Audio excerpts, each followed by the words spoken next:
우리 하나님 말씀 보도록 그렇게 하겠습니다. 하나님 말씀은 고린도 후서 6장입니다. 고린도 후서 6장.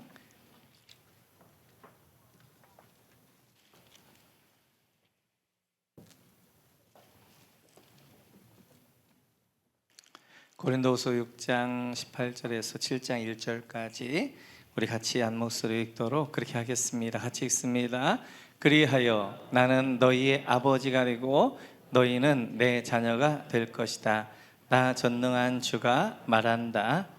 그러므로 사랑하는 여러분, 우리에게는 이러한 약속이 있으니 육과 영의 모든 더러움에서 떠나서 자신을 깨끗하게 하며 하나님을 두려워하는 가운데 온전히 거룩하게 됩시다. 아멘. 여러분 저를 격려해 주셔서 너무 감사하고요. 저는 이 말씀을 나누는 게 저한테는 너무 행복해요. 참 좋아요. 왜냐하면 제 삶을 변화시킨 말씀이기도 하고, 또 이 말씀 앞에 제가 부르심을 받았고, 또 제 전체를 걸어서 이 진리 앞에 내 삶을 드리며 이것을 함께 할 수 있다. 그래서 사실 너무 행복하고 좋아요. 너무 감사합니다. 자, 그런데 여러분, 우리가 이미와 아직 사이에 살고 있잖아요. 하나님 나라의 현재성과 미래성. 그렇죠? 자, 하나님 나라의 현재성과 미래성 속에서 그리스도인들은 어떻게 살아가야 될 것인가?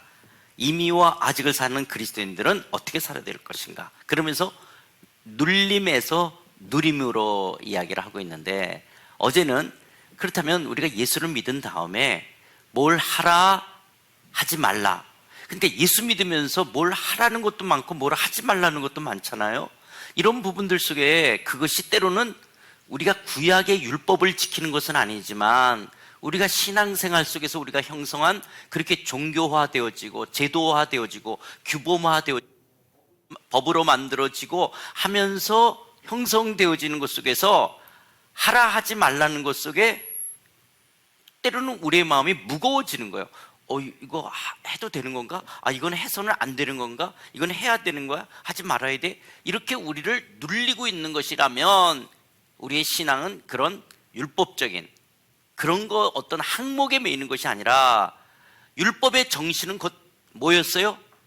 하나님 사랑과 이웃 사랑이라고 하는 거예요. 그러니까 결국 우리는 이미와 아직을 살아가면서 기독교인들은 이거 해도 돼, 안 해도 돼, 이런 것들을 항목을 묻는 게 아니라, 이거 하는 것이 하나님을 사랑하는 것인가? 이렇게 하는 게 이웃을 사랑하는 것인가?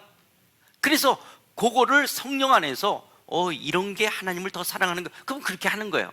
이렇게 안 하는 게 하나님을 더 사랑하는 거예요. 그럼 안 하는 거예요. 이렇게 하는 게 이웃을 유익하고 사랑하는 거야. 그럼 하는 거예요. 이렇게 하는 것이 이웃을 사랑하는 것이 되지 않아? 그러면 안 하는 거예요. 그러니까 우리는 딱 한 가지만 생각하면 되는 거예요. 하나님 사랑과 이웃 사랑.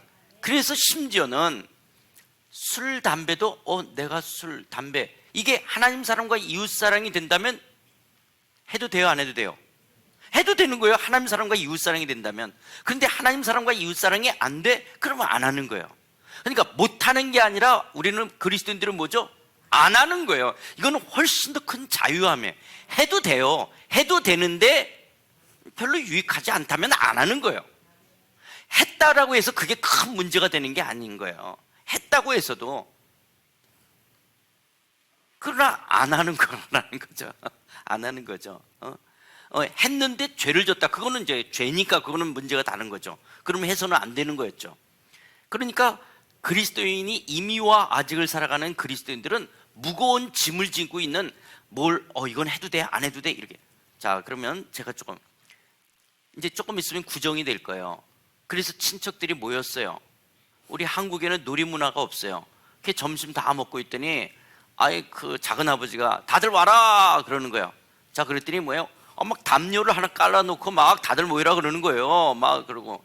그래서 이제 다들 모여서 보니까 고스톱을 치려고 그래요. 자, 그리스도인들은 고스톱을 쳐도 돼요, 안 돼요?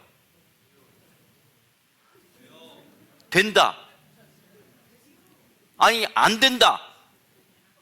이 목욕교회 좀 이상하다. 여러분, 그리스도인들이 지금 고스톱을 치는데, 내가 이 고스톱을 치는 것이 가족들이 모여서 그냥 놀이 삼아서 같이 고스톱을 친다 할 때 이게 하나님 사랑이 안 되는 게 뭐 있어요? 하나님은 그림을 보면 막 하나님이 막 노하세요? 막 이렇게 동양화를 보면 그게 하나님 사랑과 이웃 사랑에 뭐가 문제가 돼요? 하나님 사랑과 이웃 사랑이 문제되는 게 있어요? 고스톱 친다고? 그러면 할 수도 있는 거예요. 그런데 이게 저기 작은 아버지가 왠지 처음에는 점당 뭐 500원, 1000원 하자 그러더니 뭘 읽더니 갑자기 막 액수가 높아지는 거예요. 그래서 내가 봤을 때 이거는 좀 도박성이 될 수 있고 이러다가 액수가 너무 많이 읽으면 누군가 마음을 상할 것 같아. 그러면 이제 이 정도 적당하게 해야 되겠다. 이게 그리스도인들이죠. 이 이상 넘어가면 덕스럽지 않게 되겠다. 그래서 안 하는 거. 그렇게 자기의 마음속에 그런 다스림을 받을 수 있는 것들인 거죠. 그런 것이지 그리스도인들이 무슨 고스톱을 치면 뭐가 문제가 되는 거예요? 할 수 있는 거예요. 우리가 그거를 그렇다고 교회에서 또 모여서 삼삼오오 고스톱 이거는 아니죠. 그것이 하나님 사랑과 이웃 사랑이 아니니까 안 하는 것이지만 할 수 있는 것들이죠. 자, 그러면 회사에서 회식을 해요. 그래서 회식을 하는데 하다 보면 노래 한 자락씩 하라는 거야. 막 다 노래가면서 뭐 어떤 사람 막 하는데 나는 기독교인이에요. 교회를 다녀. 노래하는데 노래하라 그래서 이제 내 차례가 됐어요. 자, 엄 과장님 노래 안 들어가면 쳐 들어간다 따다다다 하면서 노래하라 그러는 거예요. 난 노래 못해요. 그러면 그런데 그 노래 막 해서 하라고 해서 결국 나와서 부르는 게 뭐냐? 내게 강 같은 별.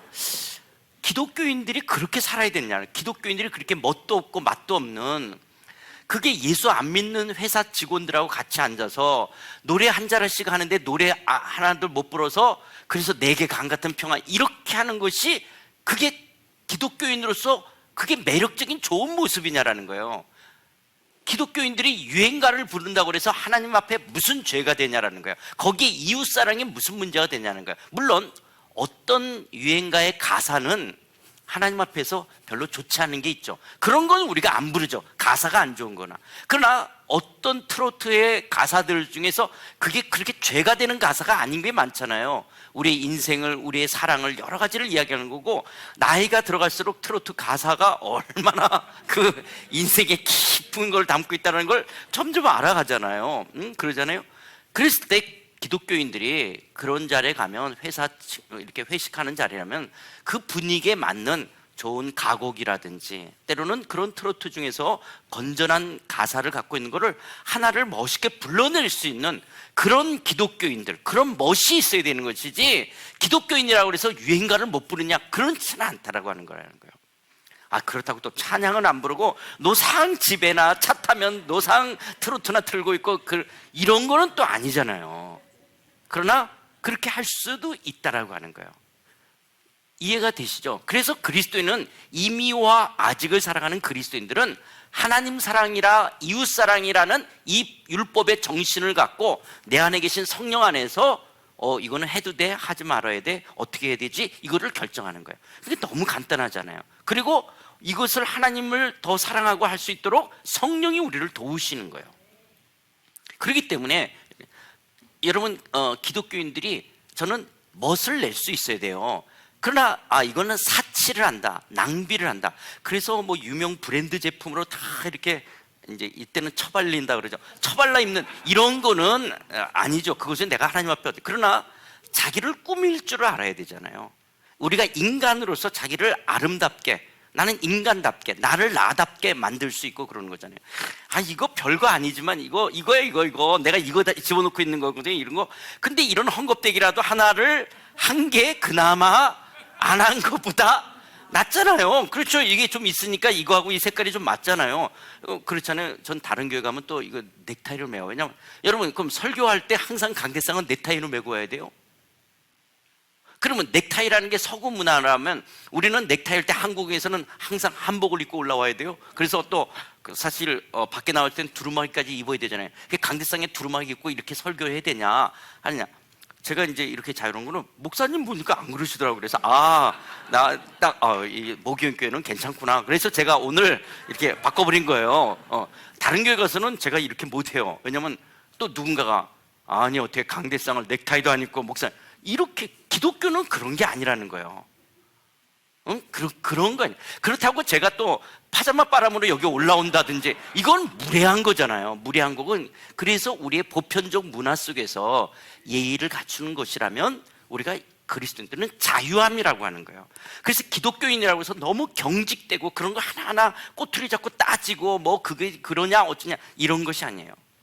어떤 교회 가면 여러분 교회에서는 피아노가 강대상은 오른쪽에 있어야 돼요, 왼쪽에 있어야 돼요? 여러분 피아노가 강대상은 오른쪽에 있어야 돼요, 왼쪽에 있어요? 그래서 우파 좌파로 나눠지고 교회 안에서도 교회에서는 카파트를 깔을 때 예수님의 보혈을 상징하는 주홍 이렇게 붉은색으로 해야 돼요? 예수님이 선한 목자장 되시니까 푸른색으로 해야 돼요? 아니 그래서 푸른파와 주홍파로 갈라지는 게 교회입니까? 그렇지 않잖아요. 그런데 제가 농담같이 이야기하지만 사실 교회의 싸움이 그런 싸움들이 너무 많은 거예요. 사실 그런 것들은 그리스도 안에서 우리가 넉넉한 자유함을 가질 수 있는 부분들이 많은 거예요. 네. 여기까지도 이야기해도 되나? 제가 어저께 만나교회 이야기는 안 했죠? 예. 이제 한국의 만나교회 감리교회예요. 그 감리교회는 교회에 흡연실이 있어요. 흡연실. 근데 왜 그렇게 했냐면 남편들이 아내가 교회 가는 거는 반대하셔서 데려오는데 남편들이 교회 안에 안 들어오는 거예요. 담배 피워야 된다고. 자 그렇다면 교회에 와서 펴라. 그리고 예배를 드려라. 아직 신앙이 없으신 남편분들 그렇게 해요. 그거와 또 하나 교회 다니는 사람은 담배 펴서는 안 된다 그러니까 사실은 자기는 담배를 펴. 그런데 교회 가면 1시간 반을 참아야 돼. 그러니까 저기 교회 미리 내려서 골목에서 힘껏 빠는 거예요. 1시간 반을 참아야 되니까. 그래서 1시간을 충분히 참을 수 있는데 빨고 거기서 내 버리고 나는 담배 안 피는 사람으로 껌 씹고 은담 먹으면서 담배 안 피는 사람으로 돌아오잖아요. 그러면 왜 교회가 사람을 위선자처럼 속이게 만드는 거잖아요. 담배 펴서는 안 된다 이렇게 말해 놓으니까 내가 담배를 피고 있는데 교회 가면 담배 피는 사람을 정지하니까 내가 담배 안 피는 자처럼 만드니까 교회가 거꾸로 사람을 위선자로 거짓말하는 사람으로 만들잖아요. 그러니까 이 교회는 그냥 담배 피시는 분은 그냥 와서 피세요. 그런 거예요. 그게 그 사람들이 담배를 펴도 좋다, 담배를 피는 걸 장려하려고 하는 게 아니라 아직 신앙이 어린 분들 그리고 담배에 그렇게 매여 있는 분 와서 피세요. 그렇게 했거든요. 그래서 그런 교회가 있어요. 이 얘기를 제가 예화를 들었어요. 예화를 들었다고 또 어떤 교인은 나한테, 그분은 이제 또 장로교인이야, 목사님 어떻게 하나님의 성전에 담배를 먹고 술 담배 그런 얘기를 하냐, 말씀 중심으로 살아가야 되고 보수주의 신학 속에서는 그러고 총신에 있어가지고 그걸 그냥 장문의 편지를 저한테 보낸 거예요. 그 만나교회 예를 들었거든요. 그리고 그런 감리교회니까 그렇게 할 수 있지만 우리 장로교회에서는 술 담배를 이렇게. 나는 기독교인들이 그렇게 막 꼬투라기 잡고 그런 문제, 제가 이야기하는 건 기독교는 금주금연 운동시키는 단체가 아니에요. 예수님이 우리 금주금연 술 담배 못하게 하려고 십자가에 죽었어요. 기독교는 살인, 이렇게 식인종이라고 우리가 오해받아야 된다고요. 제일 중요한 건 우리는 예수의 살을 먹고 예수의 피를 마시는 사람들이지. 아니 한국의 남자들 물어봐요. 교회 다니는 사람 다 그러면 첫 번째가 술 담배 안 하는 사람 이렇게 말하잖아요. 제사 안 지내는 사람. 이게 기독교의 본질이 아니잖아요. 우리는 예수의 살을 먹고 예수의 피를 마시는 자죠. 그래도 모경교회는 괜찮으니까 이건 굉장히 지금 위험순위의 발언이에요.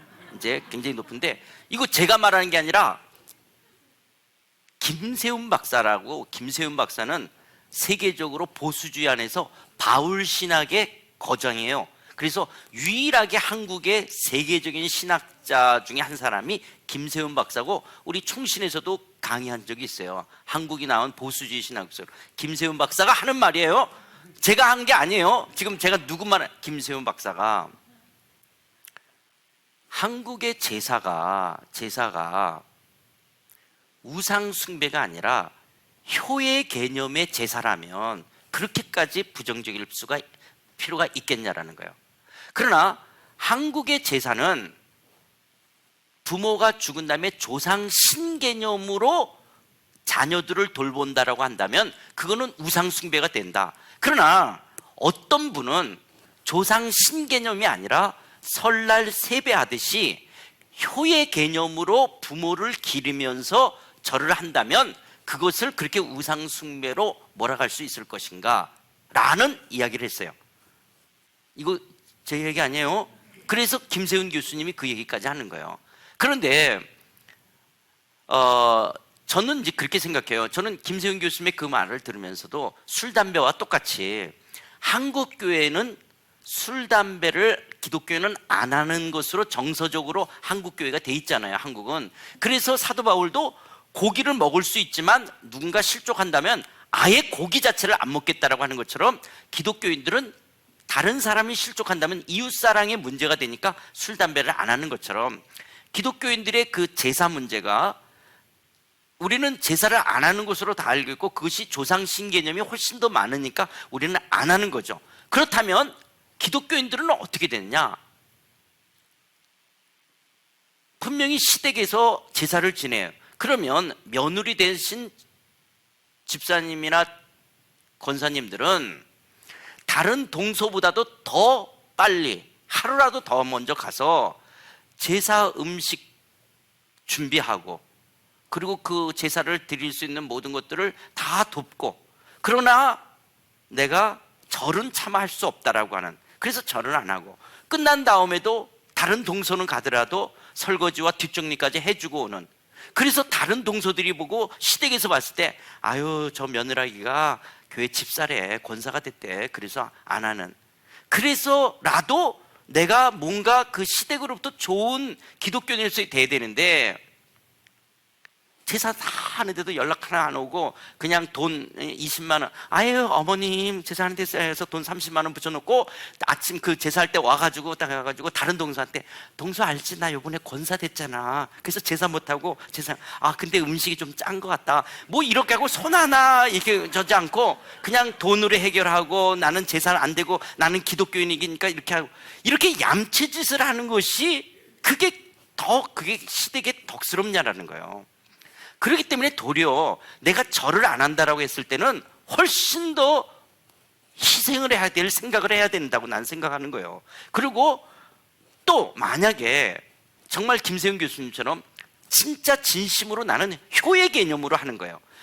내가 조상 신의 개념이 아니고 우리 자손들을 돌봐달라는 게 아니라 그냥 효의 개념으로 그렇게 내가 한다면 만약에 저는 그렇게라도 안 할 수 있다면 안 하는 게 좋겠지만 너무 여러 가지 분위기 속에서 그렇게 했을 때 그 부분들에 대해서도 그렇게까지 우리가 정죄할 수 있냐?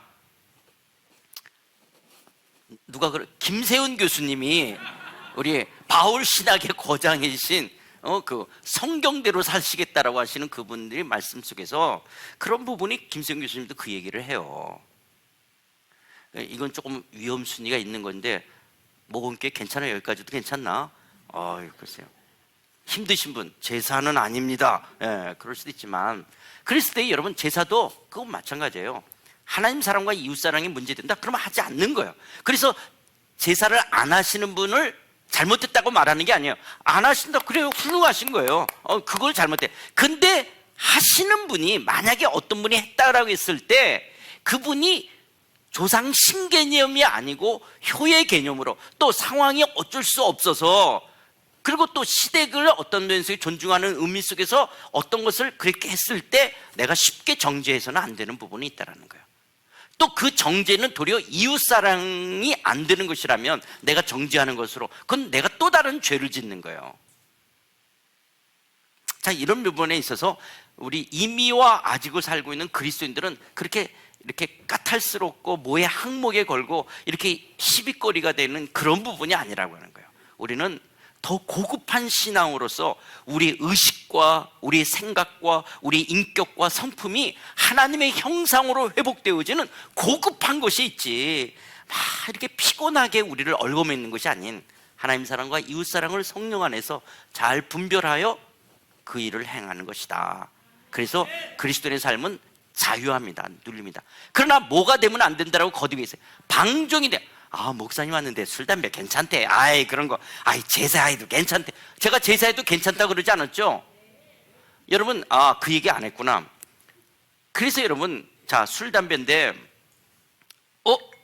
회사에서 회식을 하는 거예요. 그래서, 나는 안 해요. 안 해요. 그래서 될 수 있는데, 회사에서 다른 분들이 이제 있고, 내가 이제 처음에 신입사원 때, 대리 때, 계장, 과장까지도 잘 안 됐는데, 과장, 부장 되면서는 나 기독교인이고 난 술 안 해. 이렇게 회사에서 이야기해서 사람들이 나를 그래서 술을 댈 수 있으면 안 줘요. 그래서 나는 사이다를 마시는 거예요. 다 회식할 때. 다른 사람은 다 소주잔으로 오고, 자, 건배! 그런단 말이에요. 근데 한국 문화는 술이라고 하는 것은 윗사람이 따라줬을 때 이것은 너와의 관계에 유대관계를 하는 거고, 지금 회사가 요번에 수고들 했다라고 하는 것 속에서 격려 차원에서 주는 거예요. 그러니까 술을 거부한다라고 하는 것은 술 자체를 거부한 게 아니라 윗사람과의 나와의 관계를 거절하는 것처럼 한국은 여겨지는 문화잖아요. 이게 지금 술을 거부한 게 아니라 윗사람을 거부한 것처럼 여겨지는 거란 말이에요. 내가 지금 술을 안 하는 게. 그러니까 내가 윗사람을 그 관계와 또 우리 부서가 요번에 이렇게 큰 성과를 냈고 격려한다는 면들 속에서 내가 거기에 참여하는 것이 이웃사랑이죠. 도리어 이웃사랑이죠. 그래서 그런데도 내가 이제는 술을 안 마셔도 되는 정도라면 나는 이제 사이다를 마셔서 이제 그래서 같이 건배하는 거예요. 자, 다른 사람은 소주 잔으로, 나는 사이다 잔으로 건배! 아유, 수고들 하셨어요 하고 마셨는데, 그 식당에 마침 우리 교회에 다니는 어떤 집사님이 있었던 거예요. 이 집사님이 딱 보니까, 우와, 장로님이 교회에서 기도할 때 굉장히 경건하게 잘하시는데, 다른 사람들은 소주 잔에다가 소주 마시는데 장로님은 사이다 잔에다가 소주를 마셔. 이게 지금 뭐예요? 사이다니까. 지금 거기서 보니까 뭘로 보여요? 소주로 보이잖아요. 만약에 그래서 그 집사님이 실족한다면 기독교인들은 사이다도 안 마셔야 되는 거예요. 왜냐? 그 사람을 실족시키면 안 되겠니까. 자, 그러니까 기독교인들은 술 안 먹는 정도가 아니라 모두 마시면 안 돼요. 사이다도 마시면 안 돼요. 콜라 마셔서 우리 장로님은 간장 마시는구나 이렇게 알도록. 우리는 간장 마시는 사람들이에요. 우리는 그래서 사이다도 마시면 안 돼요. 그래서 여러분, 기독교는 그렇게 고급하는 거라는 거예요. 내가 소주를 마실 수 있는 자유함이 있다 할지라도 누군가가 실족한다면 우리는 사이다도 안 마시는. 그러니까 제가 술 마시라고 그러지 않았죠? 제가 사이다도 마시면 안 된다고 말하는 거예요. 네. 그렇죠? 제가 분명히 소주를 마셔도 된다는 게 아니라 사이다도 마시면 안 돼요. 우리는 다 뭘로 마셔야 돼요? 콜라 마셔야 돼요. 간장 먹는 거예요. 우리는. 그런 거예요. 이런 성숙함을 우리가 갖는 게 기독교라고 하는 거예요. 기독교. 그래서 다 같이 내가 술 취하려고 하는 게 아니라 기쁨으로, 우리 좀 한잔 합시다. 그 기쁨으로 하는 거. 그거를 마시지 않고. 그래서 제가 군대에 있을 때 그렇게 했거든요. 제가 이제 다른 분들 제가 탄약창 부대에 있었는데 이제 그 행정과에 있을 때 과장이라고 불렀어요. 그 이제 대위였어요, 대위. 그래서 그분이 전역을 하시기 때문에 이렇게 하고 또 새로 오시기도 하고 하면 다 회식하면 하는데, 저는 절대 술 안 마셨어요.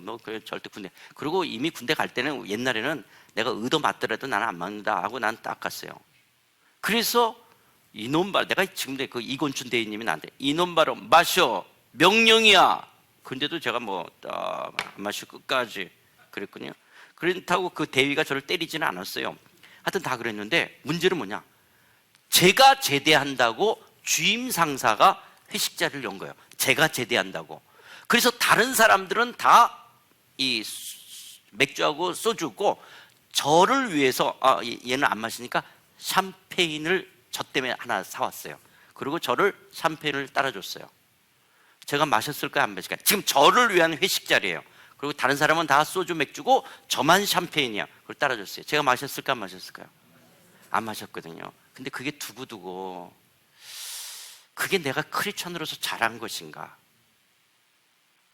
내가 그때 그 주임 상사가 얼마나 도리어 무안했을까? 그리고 그래, 그놈 지독한 놈이야. 기독교인들은 저래야 돼. 끝까지 술 안 마셔. 그랬을까? 아니면 나를 정말 어떻게 생각할까? 기독교를 어떻게 생각할까? 그냥 샴페인인 거 그냥 조금 마셔고 그럼 내려놔도 되는 거잖아요. 그건 뭐 내가 그냥 한두씩 이렇게 마시고 내려놓으면 되는 거죠. 아, 주임 상장님 한 잔 더. 뭐 내가 진짜 그럴 일이 아니라면 그냥 그러면 됐을 걸.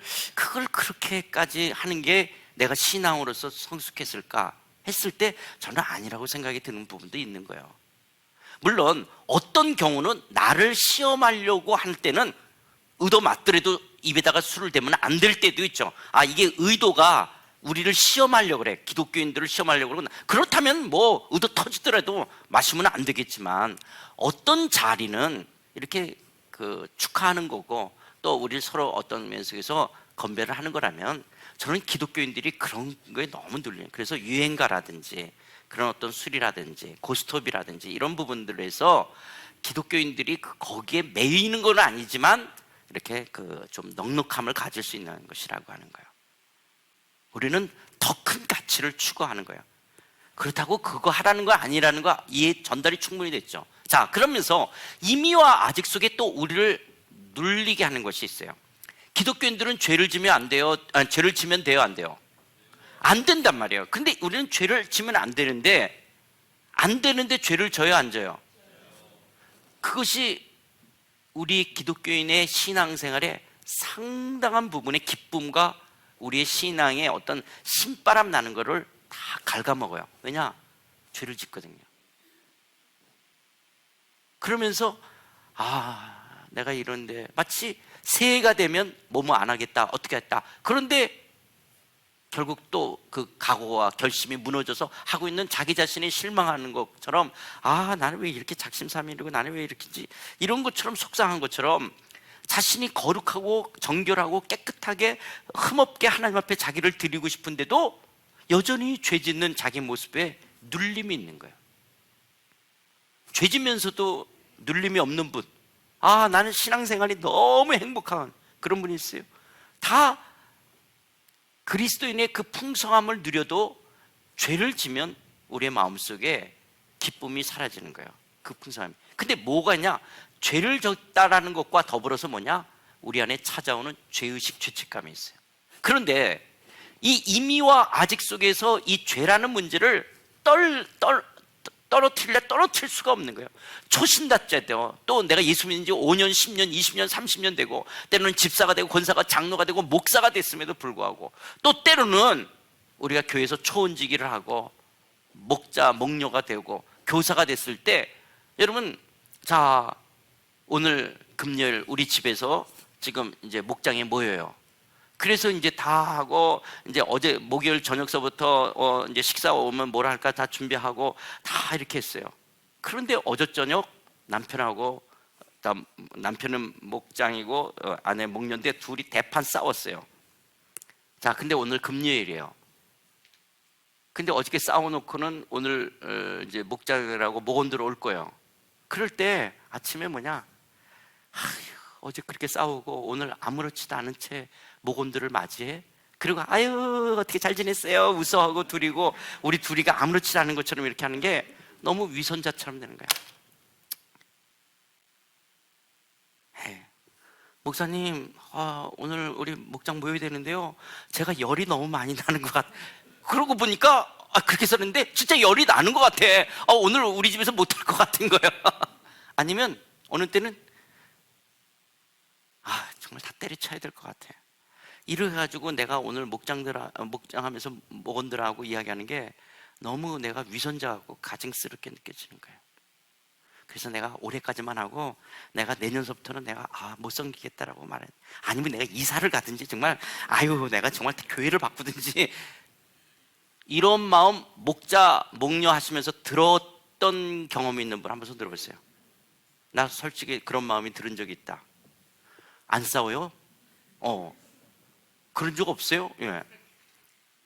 여러분, 이게 누구한테 있냐? 찬양을 인도하는 젊은이들이 있어요. 되게 젊은 젊은이에요. 자기가 앞에서 찬양하는 거예요. 근데 지난주에 자기가 죄를 지었고 이랬어요. 그런데 앞에 와서 있는 거예요. 그리고 또 찬양부인데 다 손들어야 되는 거예요. 내가 오늘 가서 앞에서 찬양하고 손다른다는 게 너무 가증스럽게 느껴요. 이것도 한두 번도 아니고, 내가 이래가지고 찬양팀이라고 할 수 있을까? 내가 이렇게 해서 사람들 앞에 부르는 게, 성가대원도 그러는 거야. 심지어 목사도요. 저도 어느 때는 이렇게 이렇게 사회보고에서 기다리잖아요. 근데 제가 설교회로 나가야 되잖아요. 어느 때는 의자에서 이게 안 떨어져요. 왜냐? 제가 어떻게 살았는지 저는 알잖아요. 만약에 내가 조금이라도 정직하면, 여러분, 저는 목사로서 여러분들한테 설교할 자격이 없습니다. 제가 이런 삶을 살면서 여러분들한테 설교를 한다는 건 너무 위선적입니다. 오늘 본문 각자 읽고 자습하다가 돌아가십시오. 이게 정직한 거지. 아니, 지난 주간 아내 사모하고 그렇게 싸우고 애들한테 뒤통수에다 그렇게 욕을 하고 아무렇지도 않게 보면서 여러분 주님 이렇게 말하는 목사가 너무 위선적인 수 있는. 그래서 제가 목사로서 진짜 어느 때는 저 의자에서 엉덩이가 안 떨어진다니까. 이게 안 떨어져요. 내가 이러고도 나가서 설교를 할 수 있을까? 교사로서 애들한테 여러분 예수님이 여러분 이런다라는 게 너무 이중인격자 같고 위선자 같은. 아니 왜 나는 예수 안 믿는 사람들하고도 이렇게 완벽하게 친하게 잘 놀고 잘 개가 되듯이 놀고, 교회 와서도 어떻게 이렇게 나는 잘 어울리고 교회에 이런 완벽한 이중생활하는 나 대견스럽습니까? 그런 자기 자신이 어느 날 자기 자신이 너무 눌리는 거예요. 내가 이러고도 기독교인인가? 내가 이러고도 교회를 다니는 거? 내가 이게 집사인가? 잡사지? 내가 이게 목사인가? 목사지? 그런 자기 자신에 대한 이런 것들의 죄책감, 눌림 속에 그냥 다 집어 던지고 싶은, 다 때려치고 싶은 이런 부분이 이미와 아직을 살아가는 하나님 나라의 백성으로 여전히 찾아온다는 거예요. 그것을 여러분들은 어떻게 해결하십니까?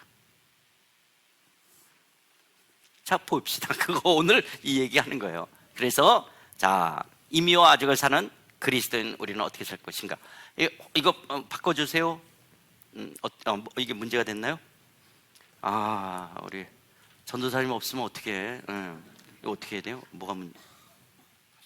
다시 나갔다 들어요?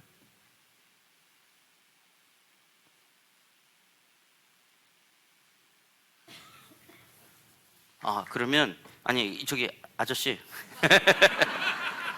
이게 저기 시작하는 데가 저 뒤이기 때문에 이게 첫 장이거든요. 그러려면 그렇구나. 거기를 눌러서 아유 감사합니다. 전도사님 너무 고마워요. 이뻐요. 자, 그래서 하나님 나라의 백성을 그리스도는 어떻게 살아야 되는가? 눌림에서 누림. 이미와 아직을 사는 그리스도인 우리는 어떻게 살 것인가에 그리스도인의 삶의 원리로서 이 죄로부터의 자유함을 오늘 다루게 되는 거예요. 그래서 오늘 읽었던 것처럼 이 약속을 가진 우리는 하나님을 두려워하는 가운데서 거룩함을 온전히 이루어 육과 영의 온갖 더러운 것에서 자신을 뭐하자? 깨끗하게 하자라는 거야. 그러면 우리는 육과 영의 온갖 더러운 것에서 깨끗한 삶을 살아야 돼요. 왜 그러냐? 이 약속을 가졌기 때문에. 그러니까 이 약속을 안 가진 사람은 깨끗하게 살 필요가 없어. 이 약속이 없는데 깨끗하게 사는 사람들은 그건 짱구예요. 아니 막 살아도 돼. 아니 이 약속을 가진 사람들은 그렇게 살 수가 없는 거예요. 어떤 약속이냐? 그게 바로 앞에 있는 6장 18절이에요. 너희에게 아버지가 되고 너희는 내게 자녀가 되리라. 나는 너희의 하나님 되고 너희는 나의 백성이 되리라. 나는 너희의 아버지가 되고 너희는 나의 자녀라. 하나님은 왕이시다. 이런 하나님의 나라, 하나님 나라 안에서 이 언약의 약속을 가지신 자라면, 이 약속을 가졌다면 우리가 하나님을 아버지라고 우리가 부르는 하나님 나라의 백성이라면 우리는 어떻게 돼요? 이 약속을 가졌기에 거룩함을 온전히 이루어 육과 영의 온갖 더러운 것에서 자신을 깨끗하게 하는 삶을 살아야 되는 거예요. 그러니까 하나님 나라의 백성이 아니라면 깨끗하게 살 필요가 있어요, 없어요? 없는 거예요. 그러나 이 하나님의 나라의 백성이라면 우리는 거룩하고 정결한 삶을 살아야 된다라고 하는 거예요. 살아야 된다는 거예요. 그런데 죄를 질 때가 있어요, 없어요? 죄를 지는 거예요. 그런데 여러분, 기독교가 말하는 죄를 여러분이 정확하게 아셔야 돼요. 기독교가 말하는 죄가 뭔지를 알아야지 우리의 구원의 감격을 제대로 가질 수가 있어요. 여러분, 기독교가 말하는 죄를 정확하게 알지 못하면 우리의 구원의 감격도 크지 않을 수가 있어요. 여러분, 이 기독교가 말하는 죄가 뭔지를 알아야 돼요. 성경이 뭘 죄라고 말하냐? 여러분, 우리는 죄 그러면 딱 떠오르는 게 뭐냐? 법을 어기는 거예요. 법을 어기는 것도 죄죠. 사회법을 어기는 거. 그렇죠? 또 윤리나 도덕이나 어떤 관습을 어기는 것도 죄로 여겨요. 윤리적인 거, 도덕적인 거. 때로는 우리 한국의 관습과 문화 속에서 어른 앞에서 맞담배 피면 이렇게 되는 거예요. 이것도 우리의 관습이죠. 다른 나라는 안 그렇다 할지라도 우리의 도덕과 관습 속에서는 그런 부분인 거예요. 어른들한테 또 그런 것들이죠. 그러면서 더 나가서 양심을 속이는 거를 다 저래요. 자, 여기까지는 기독교인이든 예수 안 믿는 사람들이든 다 이 부분을 나쁜 거다, 죄로 여기죠. 근데 기독교인들은 이런 것도 우리도 죄라고 말하지만 우리는 하나님이 뭐라고 말씀하시냐라는 거예요. 하나님이. 그래서 여러분, 기독교를 성경이 말하는, 하나님 앞에서의 기독교가 말하는 죄가 뭔지를 모르면 어떤 문제에 빠지게 되냐? 예수 안 믿는 사람들이 죄라고 생각하는 그 부분에 기독교인도 여기에 머물러 있게 되어져요. 이거는 불교 믿는 사람들도 이걸 죄라 그래야 안 그래요? 죄라 그래요. 무당도 이런 걸 죄라 그래야 안 그래요? 죄라고 여기는 거에 다 나쁜 것이라고 할 수 있어요. 이런 것들은. 그럼 기독교인들도 이런 거냐? 어떤 부분들 속에서는 그래요. 그러나 우리는 죄라는 것을 하나님 앞에서의 죄의 문제예요. 왜냐하면 하나님과 나와의 관계 속에서 그분이 뭐라고 말씀하시냐라거든요. 그러면 성경에서 말하는 죄는 뭐냐? 하나님을 하나님으로 여기지 않는 것을 성경은 죄라고 말합니다. 이게 가장 중요한 원리입니다. 여러분, 기독교가 말하는 죄는 뭐냐? 하나님을 하나님으로 여기지 않는 거예요. 그래서 아담과 하와가 지은데도 뭐냐? 단순히 선악과를 따먹는 것이 아니라 선악과를 따먹을 때 누구처럼 되겠다라는 거예요. 하나님과 같이 되겠다. 그러니까 아담과 하와가 선악과를 따먹은 것은 단순히 그 과일 하나 먹겠다라는 것이 아니라 왜 따먹은 거예요? 하나님이 되겠다라는 거예요. 그게 죄인 거야. 하나님이 되겠다라는 거예요. 사단이 너 무슨 소리야? 왜 네가 피조물이야? 너 이거 먹으면 너 하나님과 같이 될 수 있어? 이게 사단의 유혹 속인 것이죠. 그래서 기독교가 말하는 죄는 하나님이 되겠다라는 거예요. 하나님. 내가 하나님 노릇하려는 거예요. 창조주 하나님이 계시는데 내가 하나님 노릇하는 거예요. 또 육체와 마음이 원하는 대로 살아가는 거예요. 에베소서 2장 3절 말씀처럼 전에는 우리도 다 그 가운데서 우리 육체의 욕심을 따라 지내며 육체와 마음이 원하는 것을 해요. 다른 이들과 같이 본성 진노의 자녀였다. 기독교가 말하는 죄는 뭐냐? 내 육체와 마음이 내가 원하는 대로 살아가는 걸 죄라는 거예요. 하나님을 하나님으로 여기지 않을 뿐만 아니라 내가 원하는 내 마음대로 하는 거예요. 내 마음대로 죄도 짓지만 내 마음대로 고아원 짓고 양로원 짓는 것을 죄라고 말해요. 이게 중요하거나 시험에 꼭 나올 때 제가 이 얘기를 해요. 자, 보세요. 내 마음대로 착한 일 하는 거예요. 내가 주인 노릇하는 거예요. 그래서 내 마음대로 고아원 짓고 양로원 짓는 게 죄예요. 이게 예수 안 믿는 사람들은 이해가 안 될 거예요. 그런데 왜 그러냐? 우리는 하나님과의 관계 속에서 이야기되어지는 건데, 쉽게 얘기하면 이렇게 해요. 제가 제 아내가 있어요. 만약에 아내가 없다면 내가 이 여자 저 여자한테 친절하게 잘해줘도 문제가 돼요, 안 돼요? 안 되는데 아내가 딱 있게 되는 경우는 내가 이 여자한테 친절하게 해주는 것이 어느 선까지지, 깻잎을 떼어주면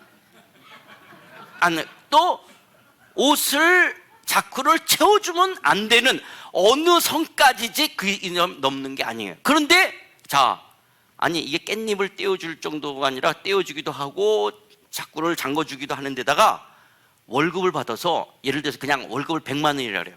지금까지는 아내한테 100만 원을 다 갖다 줬어요. 그러더니 이 여자한테 20만 원을 주다가 아내한테 50만 원 줘. 이 여자한테 50만 원, 아내한테 20만 원, 80만 원 하나도 안 주고 100만 원을 가져다 줘요. 자, 이 여자와 나와의 관계 둘만을 생각하면 내가 이 여자한테 20, 50, 80, 100 많이 줄수록 잘하는 거죠. 좋은 거죠. 그런데 아내하고 연결하는 순간 내가 이 여자한테 잘할수록 아내한테는 더 안 좋은 거죠. 더 마음을 아프게 하는 것이고 더 악한 거가 되는 거죠. 아내하고 연결하는 순간. 그런 것처럼 기독교의 의의는 오직 하나님께만 있어요. 근데 하나님의 의인데 내가 나의 의의를 형성하겠다라는 거예요. 그게 하나님 앞에서는 더 악한 죄일 수 있어요. 그래서 이건 기독교의 논리인 거예요. 예수 안 믿는 사람 보면 말도 안 돼. 그래서 기독교는 굉장히 독선적이고 배타적이에요. 왜 니네만 옳다 그러냐? 그런데 하나님만이 절대적으로 살아계신 분이다. 그러면 이게 진리인 거예요. 그렇기 때문에 기독교는 굉장히 배타적이고 독선적이지만 왜 배타적이고 독선적이냐? 이건 상대적인 것이 아니라 절대적인 하나님 앞에 서기 때문에 그런 거예요. 그래서 기독교인들이 옹졸하고 우리가 속이 좁아서 그런 게 아니라 하나님만이 절대적인 참신이기 때문에 그렇다라는 거예요. 그래서 하나님 없이 내가 착한 일 많이 하는 거, 그게 기독교 앞에서 뭐예요? 그게 더러운 죄예요. 그러니까 예수 안 믿는 사람들은 말도 안 된다는 거죠. 말이 안 되는 게 기독교는 말이 안 돼요. 여러분, 예수님이 나의 죄 때문에 죽었다. 그게 말이 돼요? 안 돼요? 안 되는 거예요. 말이 안 되기 때문에 복음이라고 말하는 거고, 말이 안 되기 때문에 은혜라고 말하는 거거든요. 말이 안 되는 거예요. 어떻게 예수님이 나를 위해서 죽을 수가 있어요? 여러분들이 아무리 집에 있는 반려견을 사랑한다고 해서 죽을 수 있어요? 여러분 자식을 줄 수 있어요? 나는 우리 집에 있는 강아지를 위해서는 내 큰아들을 죽일 수 있어. 그런 분이 있어요? 말도 안 되잖아요. 그런 것처럼 우리가 예수님만이 의인데 자기 의를 내가 원하는 대로 하는 거예요. 내 육체와 마음이 원하는 대로 나쁜 짓도 하지만 좋은 짓도 하는 거, 그것도 다 죄인 거예요. 내 육체와 마음이 원하는 대로 하는 거예요. 또 세 번째는 마음에 하나님 두기를 싫어하는 거예요. 마음에 하나님 두기를 싫어하는 거예요. 마음에 하나님의 통치, 다스림 받기를 싫어하는 거예요. 그래서 하나님이 그 상실한 마음대로 내버려 두려서 내 마음이 하나님 없이 내 안에 마음대로 나타나는 상태들을 우리는 죄라 그러는 거예요. 마음에 하나님 두기를 싫어하는 거예요. 하나님의 다스림을 받는다, 하나님의 간섭을 받는 것을 싫어하는 거예요. 그래서 마음에 하나님 없이 그냥 내 마음대로. 그러니까 네 번째는 뭐냐? 빛보다 어둠을 더 사랑하는 거예요. 빛보다 더 어둠을 사랑하는 거예요. 그래서 정죄는 이것이니 곧 빛이 세상에 왔을 때 사람들이 자기 행위가 악함으로 빛보다 어둠을 더 사랑한 것이다 라고 이야기하는 거예요. 그래서 여러분, 예수 안 믿는 사람들 중에 양심적인 사람이 있어요, 없어요? 교회 안 다니지만 훨씬 더 기독교인들보다도 더 양심적인 사람이 있고요, 교회 안 다니고 예수 안 믿지만 법과 규칙을 잘 지키는 사람들이 있어요, 없어요? 있죠. 또 교회는 안 다니지만 예수 믿는 사람보다 착한 일을 많이 하는 사람이 있어요, 없어요? 있어요. 그런데 기독교는 뭐라고 말하냐? 아무리 양심적으로 살고 법과 규칙을 따라 살고 착한 일을 했다 해도 모든 사람이 죄를 범하였다고 말하는 거예요. 하나님께서는 하나님과의 관계 속에서 죄 문제를 다루는 거예요. 그래서 여러분, 기독교가 말하는 죄는 철저하게 하나님과의 관계예요. 하나님과의 관계 속에서 죄예요. 아까 말했듯이 제 아내와의 관계 속에서 다른 여자와의 관계가 형성되는 거예요. 그런 것처럼 내가 아내가 없이 이 여자 저 여자 하는 건 별 문제가 없어요. 그러나 아내가 있으면 달라지는 거예요. 제가 결혼 주례할 때 저는 이제 꼭 숙제를 내줘요. 가정에 관계된 책을 서로 한 권씩 사서, 똑같은 책을 사서 데이트할 때마다 한 챕터씩 읽고 서로 생각을 나누고 독후감을 써야지 제가 주례를 해줘요. 그리고 이제 그 혼인 성원 할 때 뭐냐면, 자, 신랑 아무개군은 신부 누구를 맞이해서 이렇게 사랑하겠습니까? 이 얘기를 안 하고 그거를 본인이 써오도록 해요. 그래서 마이크가 이렇게 준비되어 있어요. 그래서 마이크를 주면, 나 신랑 아무개는 신부 누구를 맞이해서 이렇게 사랑하고 이렇게 할 것을 여러 증인과 하나님 앞에서 다짐합니다. 이렇게 해요. 그 다음에 이제 신부가, 나 신부 누구는 신랑 누구를 맞이해서 이렇게 사랑할 것을 그렇게 하나님과 여러 증인과 하나님 앞에서 그렇게 결심합니다, 다짐합니다, 이래요. 그래서 그렇게 했던 거를 이제 자기네들이 액자나 뭐 만들어서 집에다 신혼방에다 걸어놓는 거예요. 계속 자기가 그렇게 사랑하겠다 그랬죠. 그래서 이제 신랑이 읽어요. 다 이렇게 해요. 그러면 제가 물어봐요. 지금 본인이 말한 대로 그렇게 사랑하겠습니까? 네. 자, 한 번 더 기회를 주겠다. 지금 뭐냐? 아직까지는 제가 부부가 된 걸 선언하지 않았어요. 아직까지는 기회가 있어요. 근데 본인이 말한 대로 그렇게 약속했다라고 여러 증인과 양과 부모와 친지들 앞에서 앞에서 또 하나님 앞에서 그렇게 말하면 이제는 그거를 약속을 깨는 거예요. 그렇기 때문에 잘 생각해라. 한 번 더 기회를 줄게. 한 번 더 그렇게 본인이 말한 대로 옆에 아무개 양을 사랑하겠습니까? 네! 자, 그러면 이제부터 너는 인생이 끝난 거예요. 이 여자만, 왜냐면 본인이 약속을 하는 거잖아요. 하나님과 여러 증인 앞에서. 그렇기 때문에 그 약속대로 안 하면 이제는 불륜이 되는 거예요. 그게 외도가 되는 거예요.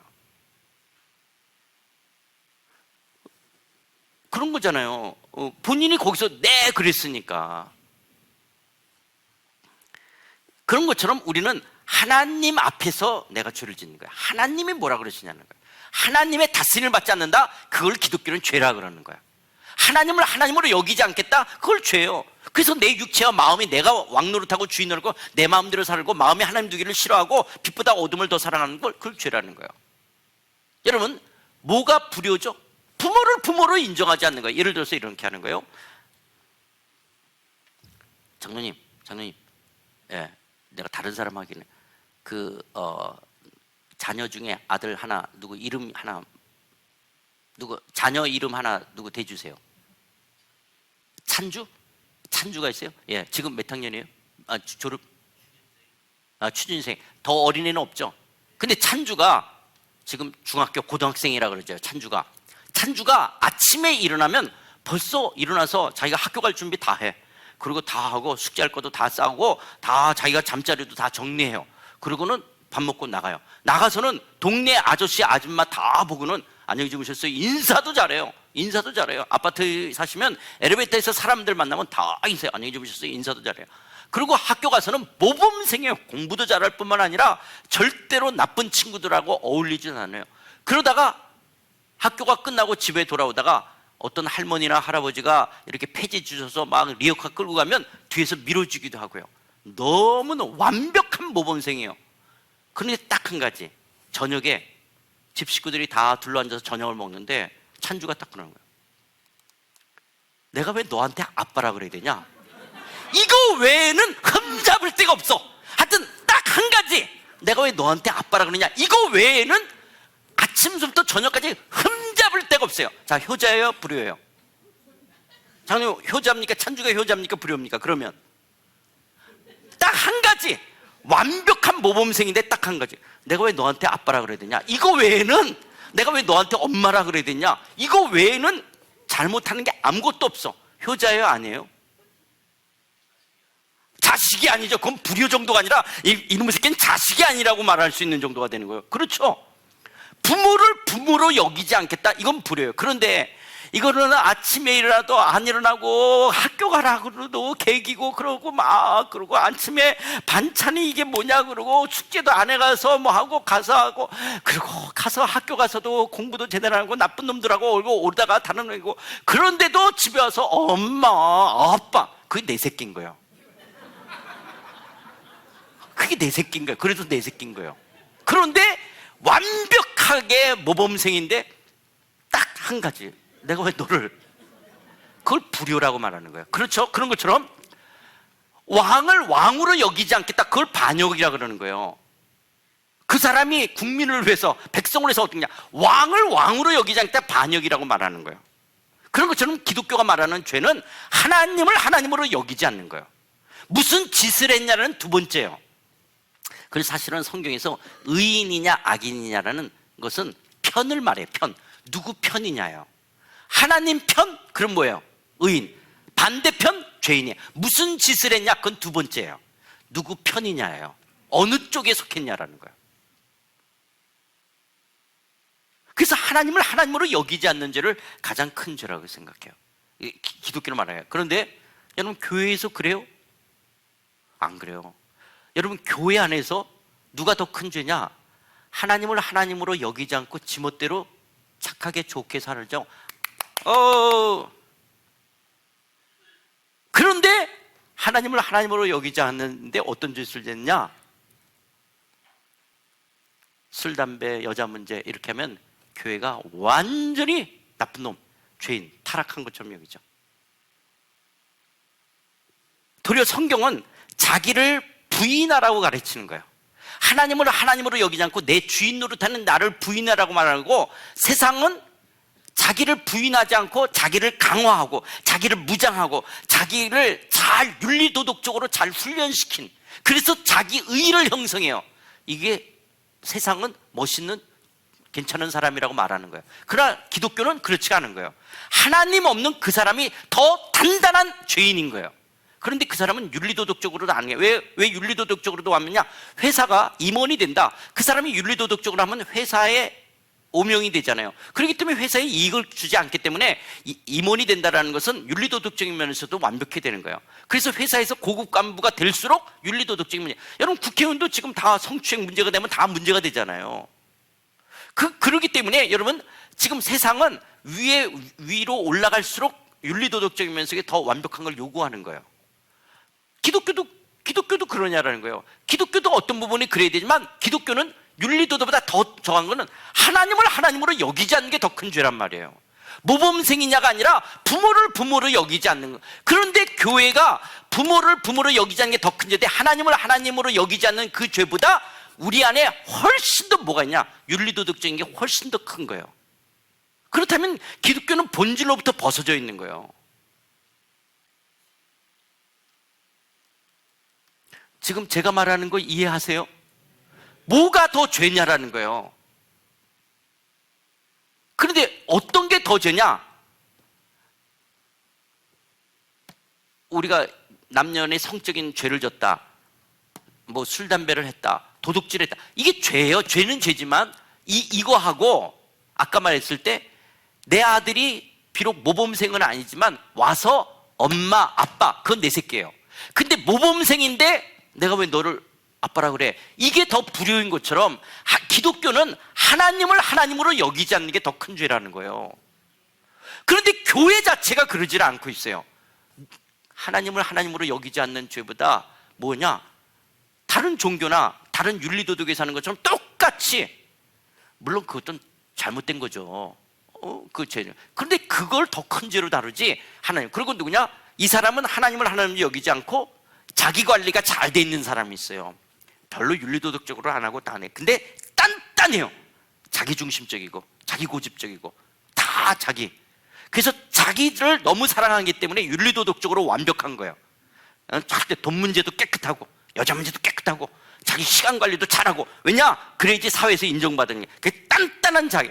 하나님 앞에서는 더 악한 죄인이에요. 이 역설적인 이 말이 여러분 안에 먼저 들어오셔야 돼요.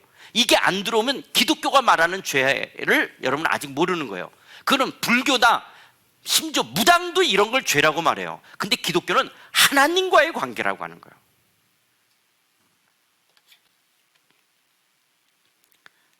그러면 이런 하나님을 하나님으로 여기지 않는 이 죄 속에 아무리 자기가 의롭게 살다 할지라도 하나님을 하나님으로 여기지 않는 자는 그 외에는 반드시 심판이 있는 거예요. 그리고 죄의 싹은 사망이에요. 그래서 죄의 결과는 마치 뭐와 같으냐? 이거 요번 주하고 바꾸는 건가요? 다음 주까지 놔두나요? 다음 주 또 써요? 그러면 뒤에 이거 꽂고 자신 분이 너무 마음 아파하실 텐데, 제가 뒤에 있는 것만 이렇게 할게요. 아유, 이거 누가 했는지 모르겠는데 하나 그냥. 네. 죽었어요, 살았어요? 죽었어요, 살았어요? 자, 죽었다. 이거 왜 죽었죠? 뿌리로부터 단절됐으니까 죽었어요. 이제 뿌리로부터 영양을 공급받지 못하죠. 그러니까 죽었어요. 아직 살았다. 왜 살았죠? 아직은 엽록체를 지니고 있으니까 아직 살아있죠. 근데 얘가 3일, 일주일 되면 얘가 어떻게 되죠? 누렇게 되죠. 왜냐? 뿌리로부터 영양의 공급이 안 받는 것처럼. 그렇죠. 그런데 얘가, 그러니까 시한부잖아요. 이제 일주일도 못 있어요. 그런데 얘가 그냥, 야, 너 눈이 뼈냐? 내가 이렇게 시퍼렇게 살았는데 내가 왜 죽었냐? 그러는 것처럼 기독교는 하나님을 하나님으로 여기지 않았을 때 우리를 죽었다고 말해요. 왜 죽었냐? 하나님으로부터 떨어진 거예요. 단절된 거예요. 단절됐기 때문에 우리를 죽었다 그러는데, 근데 인간은 몇 년을 사냐? 100년, 120년을 아직 더 살아요. 그래서 자기가 살았다고 생각하지만 그건 육체가 산 것처럼 이 엽록체를 지니고 아직 살아있지만, 얘는 근본적으로 뿌리로부터 단절됐기 때문에 죽었어. 얘는 죽은 거예요. 그런 것처럼 기독교는 한 번 죽는 것은 사람에게 정하신 것, 그 외에 심판이 있다. 죄의 싹은 사망이라고 말하는 것처럼 하나님을 하나님으로 여기지 않고 자기가 좋은 일, 착한 일 많이 하고 하나님을 하나님으로 여기지 않고 죄 가운데 살아가는 것은 죽었다, 사망, 하나님과 단절됐다라고 하는 거예요. 그런데 아직 육체적으로는 100년을 더 살겠죠. 100년을. 그러나 죽은 거라고 이야기하는 거예요. 그래서 이런 나무잎 죽은 것처럼, 이게 뿌리보다 단절된 것처럼, 또 뭐냐, 여러분, 하나님은 물고기를 어디서 살 때 제일 자유롭게 만드셨죠? 근데 물고기가 그러니까 왜 내가 물속에서만 사냐? 그래서 모래사장으로 나온다, 불 속으로 들어간다. 그럼 불고기지 물고기가 아니에요. 물고기는 어디서 살아야 돼요? 그렇게 하나님이 디자인하신 거예요. 그런데 물고기가 왜 내가 물에서만 사냐라는 거예요. 그리고 불 속으로 들어가면 그건 불고기지 물고기가 아닌 거예요. 그런 것처럼 물고기는 물과 분리되면 죽은 거가 되는 거예요. 이럴 것처럼 하나님 앞에 우리가 죄를 진다. 그 거룩하신 하나님하고는, 죄하고는 같이 있을 수가 없어요. 마치 물과 기름이 섞일 수 없는 것처럼 빛과 어둠이 같은 공간에 존재할 수가 없어요.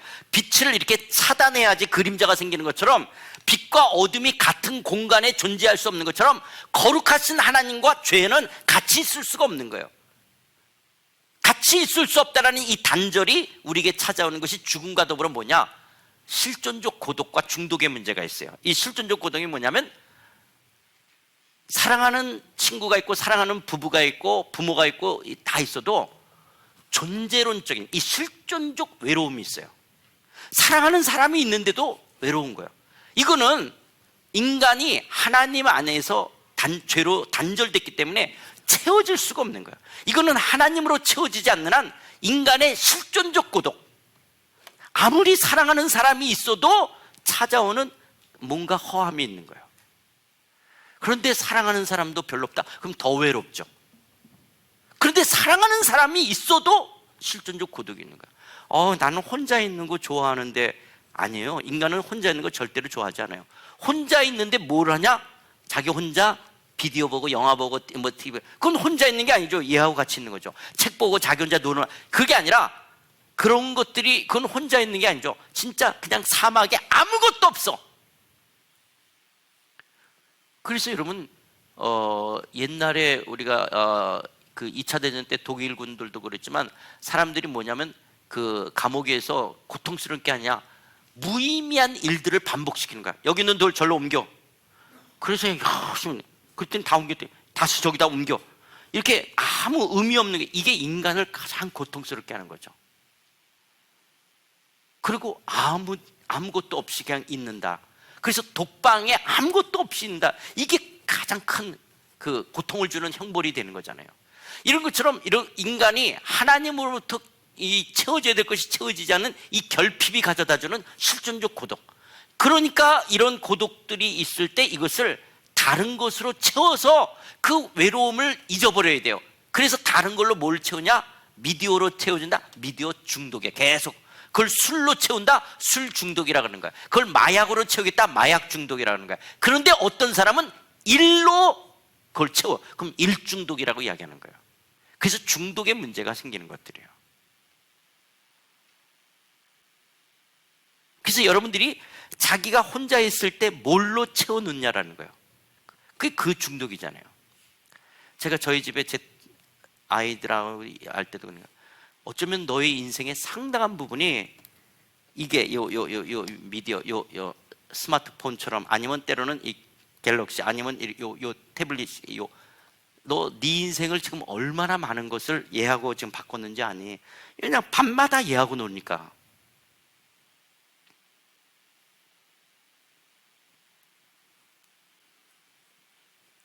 이것이 우리죠. 그래서 모든 사람들이, 우리 자신들이 뭐냐? 하나님으로 여기지 않는 이 죄 속에서 나는 죽는 거예요. 언젠가. 그리고 그 죽음의 증상이 질병이에요. 그래서 우리가 아프잖아요. 제가 지난번에 와서도 이야기했잖아요. 자매님 몇 살? 20살? 작년하고 올해하고 몸이 다르지. 그럴 거야. 벌써 피곤이 다르지. 그래. 그게 뭐냐? 우리가 죽어간다라는 거야. 그게 뭐냐면 죽음의 증상이 질병이에요. 질병. 아프다라는 거야. 아프다라는 거야. 그래서 여러분들 지금 몸이 여기저기 안 좋아지잖아요. 그게 뭐예요? 죽어간다라고 하는 거예요. 그게 죽음의 증상이 질병인 거예요. 얘가 죽어가는 게 뭐예요? 여기가 이제 점점 누렇게 막 될 거 아니겠어요? 이게 죽었다라고 하는 증상이 누래지는 거예요. 그러다 나중에 전체가 다 누래지는 것이죠. 그러면 이 죄 문제를 어떻게 해야 되냐? 이걸 어떻게 했냐? 그러면 여러분, 지금 우리가 기독교가 말하는 죄는 누구와의 관계라 그랬죠? 그렇기 때문에 이 죄 문제는 하나님이 해결하지 않고는 해결할 수 있는 길이 없는 거예요. 지금 하나님 앞에 우리가 죄를 짓는 거예요.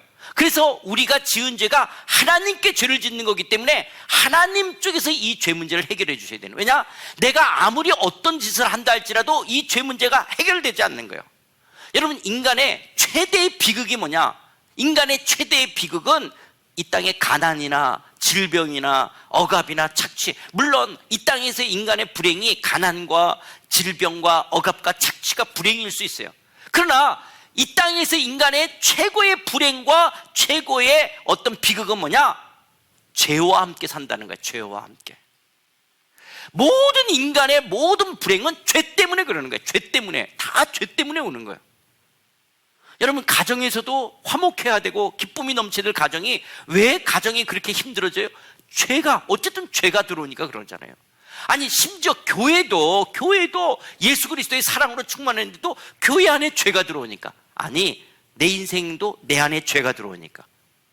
그래서 인간의 인생의 최고의 비극은, 불행은 죄예요. 죄를 갖고 산다라는 거예요. 죄인들과 더불어 살아가야 된다는 거예요. 그래서 여러분, 서로 사랑할 때는 좋다가, 그래서 서로 사랑하면서도 하는데 죄인 남자와 죄인 여자가 결혼하는 거잖아요. 거기다가 죄인 새끼까지 태어나 봐요. 그러니 집이 힘들 수밖에 없는 거예요. 나도 나 자신이 죄인이기 때문에 내가 나 자신을 별로 만족스럽게 여기지 않아요. 그런데 그렇게 자기를 죄 때문에 만족스럽게 여기지 않는 그런 남자와 그런 여자가 같이 살고, 그러면서 거기다가 죄인 새끼까지 같이 태어나니 집이, 화목해야 될 집이 힘들 수 있는 거죠. 아, 우리 집이 그래서 그렇구나. 그래요. 다 죄인 새끼까지 같이 있으니까 얼마나 힘들겠어. 나 한 사람도 힘든데, 내가 죄인이라는 것 때문에 내가 또 힘든데. 그러니까 이 죄 문제는 누가 해결했느냐? 하나님 쪽에서 해결하지 않고서는 해결될 수 없는 거예요. 그럼 하나님이 어떻게 죄를 해결하셨냐?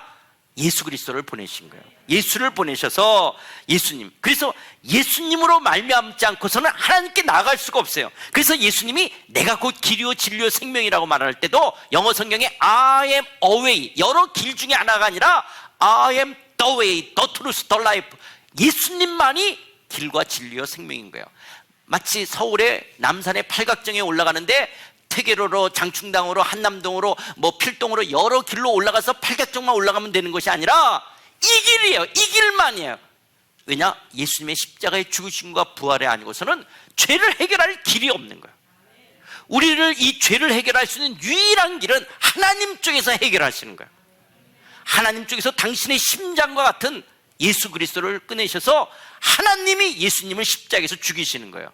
나와 여러분의 죄 때문에. 그래서 나와 여러분의 죄를 대신 담당하시고 하나님이 예수님을 죽이시는 거예요.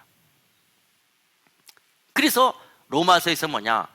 율법을 다 지켜야 의로운데 율법 외에 하나님의 한 의가 나타나는 거예요. 그것이 뭐냐? 예수 그리스도를 믿음으로 말미암아 모든 믿는 자에게 주시는 하나님의 의예요. 예수를 믿을 때, 나의 죄를 위해서 죽으시고 부활하신 예수를 믿을 때 의롭다 하시는 거예요. 그래서 곧 이때 자기의 의로우심을 나타내자. 자기도 의로우시면 또한 누구를 의롭다 하시는 거예요? 예수를 믿는 자를 의롭다 하시는 거예요. 그런즉 자랑할 데가 어디 있냐? 있을 수가 없느냐? 내가 무슨 노력하고 애써서 내가 어떤 죄를 용서받는 것이 아니라 전적으로 나의 죄를 위해서 죽으시고 부활하신 예수 그리스도를 믿는 믿음으로 말미암아 우리는 의롭다함을 얻어요. 그렇기 때문에 무슨 법이느냐? 행위로냐? 아니라 오직 믿음의 법이니라. 그러므로 사람이 의롭다 하심을 얻는 것은 율법의 행위에 있지 않고 어떤 노력이나 어떤 인간의 열심으로 되는 것이 아니라 뭘로 되는지를 우리가 인정하노라? 믿음으로요. 그래서 우리는 이걸 복된 소식이라고 하는 거예요. 아니, 나의 죄를 위해서 죽으시고 부활하신 예수님을 그냥 믿을 때 그 선물을 믿는다라는 것이 뭐냐면, 기영아, 내가 네 죄를 해결하려고 내 아들을 죽였어. 그렇게 하신 하나님이 하신 일을 내가 받아들이고 인정하는 걸, 그렇게 믿을 때 내가 너를 의롭다고 할게. 내가 너를 위해서 이 일을 했다라고 네가 그것을 인정한다면 하나님이 하신 그 일을 내가 믿어드리는 거야. 그래서 어떻게 보면 믿어드린다라는 표현을 쓰면 더 될 것 같아요. 내가 나를 위해서 그렇게 하신 하나님을 믿어드리는 거예요. 예, 하나님이 저를 위해서 그런 일을 하셨군요 를 믿어드릴 때, 그렇게 하나님을 믿어드릴 때 하나님이 그래, 너 나를 그렇게 믿어주는 것을 의로 여기겠다라는 거예요. 여긴다라는 게 법정 용어예요. 간주한다. 법정에서 땅 무죄 이렇게 판결하는 것처럼 하나님이 여기겠다라는 거예요. 네가 나를 그렇게 인정해 주는 것처럼, 믿어주는 것처럼 내가 너를 의롭다 하겠다라고 하는 거예요. 그런데 이걸 모르면 다른 종교는 어떻게 하냐? 여러분, 중국의 그 차마고도 속에 그 거친 광야 같은 그 땅들, 그런 데를 이 오체 투지로 이 삼보일배하는 거예요. 그래서 3번 가다가 엎드리면서 그냥 무릎팍이 다 까지니까 때로는 가죽 같은 거 대고 여기다가 그 나무떼기 같은 거 이렇게 하면서 엎드리면서 이 삼보일배하며 오체 투지하면서 라싸까지 순례하는 거예요. 이게 티베트 불교예요.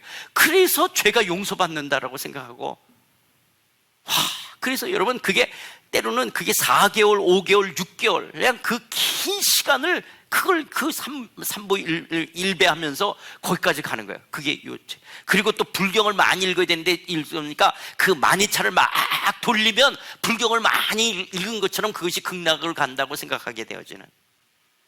여러분, 이슬람 사람들이 뭐냐, 이렇게 전쟁에 날 때 지하드라고 그러면 성스러운 전쟁이라고 되는 거예요. 그래서 전쟁에 나가서 죽으면 그들은 또 천국 간다고 생각하는 거예요. 죄 용서받고. 그래서 자폭하잖아요. 이렇게 다 놓고 가서 자기가 죽잖아요. 왜냐? 그렇게 해서 자기 이 성스러운 전쟁에서 자폭을 하면 자기는 천국 간다라고 여기기 때문에. 다 그런 인간의 어떤 행위예요. 행위. 또 때로는 천주교에서도 우리 안에 그런 죄가 일어나면 몸에 가면 이게 뭐냐면 채찍으로 자기 몸을 때리는 거예요. 자기 안에 그런 죄가 일어날 때마다 때리는 거예요. 근데 이게 때리면 아프잖아요. 그래서 이제 자기 방에 들어가서 딱딱하니까 바닥을 때리는 거예요. 바닥을. 밖에서 보면 저렇게 참 자기 죄 때문에 저러는구나. 근데 사실은 바닥을 그렇게. 그래서 루터도 그 베드로 성당을 무릎으로 기어 올라가잖아요. 무릎으로 기어 올라가니까 무릎팍에 이제 막 이게 피가 날 거 아니에요. 그렇게 해서라도 하는데, 루터가 로마서를 읽었던 그 말씀을 기억하면서 의인은 믿음으로, 이렇게 해서 의롭게 되는 게 아니라 의인은 믿음으로 말미암아 의롭게 된다는 것을 그가 선언하게 되어지잖아요. 그러니까 기독교는 어떤 행위로 우리가 어떤 죄를 용서받을 수가 없다. 왜냐? 우리는 하나님께 죄를 졌고 어떤 노력과 어떤 행위가 우리의 죄를 용서받을 수가 없어요. 그래서 하나님 쪽에서 해결하는 거예요. 그분 쪽에서 당신의 아들 예수 그리스도를 죽이셔서 그 예수를 믿을 때 우리를 의롭다 하시는 거예요. 그래서 이건 복된 소식, 복음이에요. 우리가 자랑할 것 없이 없는 하나님이 거저 주신 바 은혜의 선물인 것인 거예요. 그래서 뭐냐, 그런즉 우리가 무슨 말이에요? 이 은혜를 더하려고, 이거는 전적으로 우리는 의롭다 하심을 얻는 거기 때문에 그런 거예요. 그렇다고 우리가 죄를 계속 져도 되냐? 그럴 수 없다라고 하는 거예요. 그러면서 아주 유명한 말이 예수 그리스도와 연합이에요. 우리가 예수와 합하여 세례를 받은 우리는 그의 죽으심과 합하여 세례를 받았다. 죽으심과 합하여 세례를 받은 자는 그와 함께 장사되어졌다. 그리고 그리스도와 죽은 자 가운데 살리신 것 같이 우리가 또한 새 생명 가운데 행하게 하렵니다. 여러분, 이게 굉장히 중요한 건데요, 그리스도와의 뭐라고요? 연합이에요. 연합. 근데 신비적인 연합. 우리가 예수를 믿습니다 그러잖아요. 자, 여러분, 이거 시험에 나와요. 이거 너무너무 중요한 말이에요. 무슨 말이냐? 우리는 예수를 믿는다는 말은 뭐냐? 내가 예수님의 죽으심에 내가 연합하는 거예요. 그러니까 실제 죽는 거는 누가 죽는 거예요? 예수님이 죽었어요. 예수님이 죽은 거에 나도 죽는 거예요. 그렇다면 죽었다는 게 뭐냐? 죄의 저주와 형벌, 죄의 심판을 받아야 되는 거야. 죄의 저주를 받아야 되는 거야. 그러면 자, 보세요. 내가 예수님과 연합됐어요. 그러면 내가 지은 죄가 있죠. 내가 하나님을 하나님으로 여기지 않고 내 마음대로 살았던 죄가 있죠. 이 죄에 대한 저주와 형벌을 내가 받아야 되죠. 그러면 내가 예수님과 연합됐을 때 내가 지은 나의 죄의 저주와 형벌을 내가 받았어요, 안 받았어요? 받았잖아요. 자, 자, 예수님과 내가 연합되어졌어요. 그러면 예수님과 연합되었다. 예수님과 내가 죽은 거예요. 그러면 내가 지은 죄에 대한 저주와 형벌과 심판을 내가 받은 거예요, 안 받은 거예요? 받은 거예요. 예수님이 죽을 때 나도 죽는 거예요. 그래서 내가 지은 죄에 대한 형벌과 저주를 내가 다 받는 거예요, 예수님과 함께. 여러분들이 지금까지 살면 지은 죄, 앞으로 지은 모든 죄에 대한 형벌과 심판과 저주를 여러분이 받았어요, 안 받았어요? 받은 거예요. 언제 받았어요? 예수님이 죽을 때 여러분도 죽은 거예요. 이게 예수님과 연합된 거라는 거예요. 또 예수님이 장사될 때 나도 장사되는 거예요. 그 말은 내가 예수님 없이 살던 내 옛성품, 내가 주인 노릇하고 내 마음대로 사는 옛성품과 옛사람과 옛기질이 죽은 거예요. 장사된 거예요. 그러니까 여러분의, 나와 우리 모두의 예수 믿기 이전의 옛성품, 옛자, 옛기질이 그리스도와 함께 장사되어졌어요. 그 다음에 그리스도의 부활과 연합하면 이제는 부활하신 그리스도와 더불어 새 사람으로, 새 생명으로, 새 성품으로 살아가는 곳에 연합되어져 있는 거예요. 그래서 여러분, 이게 예수 그리스도와의 신비적 연합 속에서 중요한 게 뭐냐? 이게 뭐냐면 예수님의 죽으심, 장사하심, 부활하심에 우리가 믿음으로 연합되어지는 거예요. 그래서 여러분, 내가 예수님을 믿습니다, 이 말 속에서는 나는 나의 죄에 대한 형벌과 저주와 심판을 내가 받았습니다. 실제 누가 받았죠? 예수님이 받은 거예요, 나도 받은 거예요. 자, 그럼 여러분의 모든 죄의 저주와 형벌을 받았어요, 안 받았어요? 받았어요. 그러니까 앞으로 그 죄의 저주와 형벌을 받을 거예요, 안 받을 거예요? 안 받아요. 받았잖아. 예수님이 받을 때 받았어요. 자, 내 옛성품과 옛기질, 내가 주인 노릇하고 내 마음대로 살아갈래, 나는 죽었어요, 살았어요? 죽었어요. 언제 죽었어요? 예수 죽을 때 나도 죽었어요. 그리고 이제 나는 뭐냐? 나는 부활하신 그리스도와 예수와 연합됐기 때문에 나는 새 사람으로, 새 성품으로 살아갈 나인 거예요. 이걸 믿습니까? 믿는 거예요. 그런 나예요. 나는 새 성품으로 살아가는 거예요, 지금 나.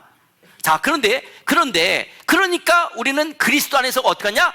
모든 온갖 들어온 것에서, 제가 미안해요. 너무 더워요. 제가 이게 좀 온갖 영의 온갖 더러운 게 자신을, 우리는 깨끗한 삶을 살아가야 되는 거예요. 우리는 그리스도 연합해서 새 사람, 새 성품으로 살아가야 되는 거예요. 그러니까 우리는 하나님 나라의 백성으로 깨끗하게 살아가야 되는 거예요. 그런데 임의와 아직을 살면서 옛성품과 옛기질이 등장하는 거예요. 이 땅에 있는 동안은 우리가 분명히 그리스도와 함께 죽었음에도 불구하고 옛기질이 나와서 내가 또 주인 노릇하고 내 마음대로 하려고 하는 거야. 그러니까 이건 죄라는 걸 우리가 알잖아요. 그래서 회개기도 하는 거야. 그런데 또 짓는 거야.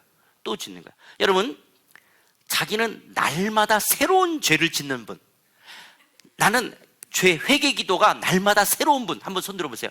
나는 회개기도가, 여러분, 우리는요 짓는 죄를 반복해서 져요. 그래서 5년 전 회개기도나 지금 회개기도나 비슷해요. 10년 전 회개기도나 지금 회개기도가 비슷해요. 왜 그러냐?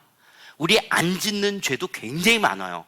안 짓는 죄도 굉장히 많은데 짓는 죄를 계속 반복돼. 그 죄에 길들여져 있고 중독되어 있기 때문인 거예요. 여러분 죄 그래서 힘들죠? 안 짓는 죄도 굉장히 많다는 걸 생각하세요. 생각도 안 하는 죄도 많아요. 하나도 안 짓는 죄도. 근데 왜 나는 정말 나는 쌍시오다, 이응 니은 오 미음이야, 나 같은 거는 정말 나는 정말 그래서 찬송을 해. 나 같은 쌍년이 제안 받아서, 이렇게 부흥사들이 막 그랬잖아요. 나 같은 쌍년이. 왜냐? 왜 그럼 이렇게 나 자신에 대해서 그런 죄책감과 죄의식이 깊게 되느냐? 짓는 죄를 계속 짓고 있는 거예요. 그런데 안 짓겠다 그러는데 짓고, 그러니까 빙벽타기 하는 것 같아요. 안 짓겠다라고 해서 올라가다가 또 찡 미끄러지고, 내가 이렇게 살면 안 돼. 그래서 또 새해에서는 그렇게 살겠다가 올라가다가 또 째지고, 이런 빙벽타기 하고, 그런 자기 자신의 모습을 바라보면서 주일날 교회 가려고 보면 거울에서, 야, 너 일주일 동안 그렇게 살고도 어떻게 교회 가서는 네가 집사고 권사고 장로고 목사냐? 교회 가서 네가 교사야? 네가 목자 목녀야? 그러고서도 네가 뭐 초원직이? 야, 진짜 네 직이나 잘해라. 무슨 이런 자기 자신이 위선자, 이중인격자처럼 늘리는 거예요. 나는 그리스도와 연합된 자야, 나는 의인이야. 그런데도 여기서 찾아오는 것이 죄의식, 죄책감, 정죄감이라는 거예요. 정말 내가 이따위로 믿으려면 진짜 그만두는 게, 내가 목자 그만둘까. 특별히 여러분, 제가 이제 여성들은 잘 모르겠지만 남자들은 이제 한국 문화가 회식 문화가 많이 바뀌었다 그러더라고요. 근데 한국 문화는 이제 청년 때, 그래도 중고등부 때, 그리고 뭐 대학부 때까지 있는데 직장 갔어요. 근데 한국은 회식 문화 가면 1차 가서 밥 먹고 술 마시고 2차 노래방 가고 3차, 4차 가면서 이제 성매매하는 데까지 간단 말이에요. 근데 자기가 안 따라갈 수가 없는 게, 옛날에는 한국은 전부 무조건 위에 사람이 가자 그러면 가야 되는 거예요. 그래서 자기가 나 교회에서 이렇게 나 하면 안 되는데, 자기도 알아요. 그런데도 무슨 소리야 가면서 하는데 약간 호기심도 있고, 젊으니까 호기심도 있고 가면 안 되는데, 근데 어쨌든 위에서 막 가자 그래서 가서 죄를 졌어요. 그래서 그 다음날 교회 와서 그런데 또 회사 가자 그러니까 나 안 가야 되는데, 분명 회기도 했는데 또 그래서 또 따라가게 돼서 하고, 그렇게 몇 번 하다 보게 되어지면 그 세계를 호기심 속에 자꾸 그 세계에 들어가게 되는 거예요. 그러면 교회 가면 이게 마음에 드는 거예요. 그래서 어느 때는 또 아무렇지도 않아, 뭐 죄책감도 안 일어나다가도 어느 때 탁 나 이렇게 내가 이렇게 해서 예수 믿으면 되나 이러는 거예요. 그런데도 여전히 이미 그 세계에 여전히 내가 정말 다시 야동을 보면 내가 이 손가락을 자르겠다, 그래서 뭐 안 하겠다고 하는데도, 내가 고스톱을 다시 하면, 내가 도박을 하면 내가 손을 자르겠다, 내가 뭐 하겠다 하는데도 그래서 자르죠. 그 붕대 갖고 또 하고 있는 자기 자신을, 붕대 감고 또 하고 있잖아요. 그런 자기 자신이 이제 너무 무너지는 거예요. 그러면 어떻게 찾아오냐? 이 죄의식과 죄책감 속에서 내가 이렇게 해서 예수 믿을 바에는 그냥 안 나가는 게 더 나은 거예요. 괴로우니까. 그리고 집에서 그냥 회개기도 하고 혼자서 성경 읽자. 그리고 내가 괴로우니까 다른 사람을 쳐다봐요. 다른 집사들은 어떻게 직장 생활하지? 안수 집사님은, 장로님 보니까 너나 나나 다 똑같은 것처럼 여겨지는 거예요. 그리고 또 교회 갔더니 목사하고 장로하고 싸워. 이거 예수 믿는 것들이다. 그래서 중고등학교 때, 때로는 대학교 때, 청년 때 예수 잘 믿다가 굉장히 기독교에 대해서 부정적인 되는 사람들이 있어요. 왜 그러냐? 사실은 죄책감 때문에 괴로움이 어디로 투영되냐? 교회 문제로 튀는 거예요. 그래서 막 기독교에 대해서 비난하는 거예요. 예수 믿는 것 때문에. 왜냐? 내가 괴롭거든요. 내가 그렇지 못하는 거예요. 이건 안 말하고, 왜 이 사람이 왜 기독교냐? 자기 죄에 누른 거예요. 그러다가 이제 시간이 10년, 15년 이렇게 지나면 누가 와서 예수 믿어요. 옛날에 교회 다니셨다면 나오세요. 그러면 이제 그런 그 부정적인 마음은 좀 없고, 그래 하나님이 나쁜 건 아니지, 성경이 그래. 그러니까 저는 갈게요. 그래서 그때는 교회 간다라고 말하는 거야. 가는데 어떤 생각이냐? 이 다음에 간다 그러는 거야. 이 다음에 간다는 뭐냐? 술, 담배 다 끊고, 죄 짓는 거 다 끊고, 나를 이렇게 교회 가려면 단정하게 만들어서 기독교인답게 죄 안 짓는, 이렇게 가겠다라는 거예요. 교회가 양로원이에요. 나중에 다 늙어서 단정하게 오는 데가 교회가. 그런데 도리어 내가 죄인이니까 그대로 와야 된다는 걸 모르는 거예요. 죄인이기 때문에 예수님 앞에 그대로 나와야 된다는 거냐? 죄의식과 죄책감, 이 정죄감이 그렇게 나올 수가 없는 거예요. 나는 그렇게 내가 이걸 다 정리한 다음에 나와야 된다고 생각하는 거예요. 그래서 얼마나 많은 남자들이 교회 다니다가 안 다니는 사람들이 얼마나 많은지 몰라요. 근데 사실은 죄의식, 죄책감 때문에 그래요. 혹시 여러분 남편이 지금 교회에 그러다, 사실은 여러분 아내한테 말을 못할 죄 때문에 그런 거예요. 그 정죄감 때문에 나는 이래가지고, 그리고 이렇게 해가지고는 교회 다닌다라고 말하는 게 너무 부끄럽고 싫은 거예요. 이럴 바에는, 그래서 어떤 사람은 교회 다니는, 나 이 회사 다니는 지 벌써 5년, 6년 차야. 근데 아무도 몰라 내가 교회 다니는지. 그건 자랑이 아닌 거예요. 왜 우리 회사에서 내가 교회 다니는 걸 아무도 모르냐? 내가 죄 짓고 이렇게 하면 도리어 하나님께 영광이 가려우니까, 그럴 바에는 내가 기독교인 척 안 하는 거예요. 이런 죄의식과 죄책감 속에 있는 거예요. 근데 여러분, 우리가 예수 그리스도를 믿으면 의인이에요. 자, 까만 돼지가 있어요. 까만 돼지가 나 이렇게 피부가 까맣지? 그래서 하이타이로 빡빡 문지르고 흰 페인트를 칠하고 흰 밀가루를 발랐어요. 자, 까만 돼지예요, 하얀 돼지예요? 그래도 여전히 까만 돼지예요.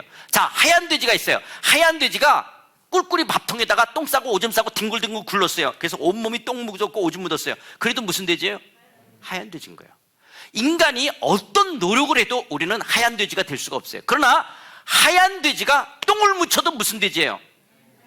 우리가 예수 그리스도를 믿음으로 우리는 의롭다함을 얻는 거예요. 행위가 아니에요. 그래서 예수 그리스도를 믿으면 의인이에요, 죄인이에요? 의인이에요. 예수를 믿으면 의인이에요, 죄인이에요? 그런데 뭘 묻혔어요? 똥을 묻힌 거예요. 똥을 묻혀도 의인이에요, 죄인이에요? 의인이에요. 왜냐? 우리가 의인된 건 내 행위예요, 은혜의 선물이에요? 은혜의 선물이기 때문에 내가 똥을 묻혀도 의인인 거예요. 하얀 돼지예요. 그런데 여러분, 어떤 사람은 또 뭐냐?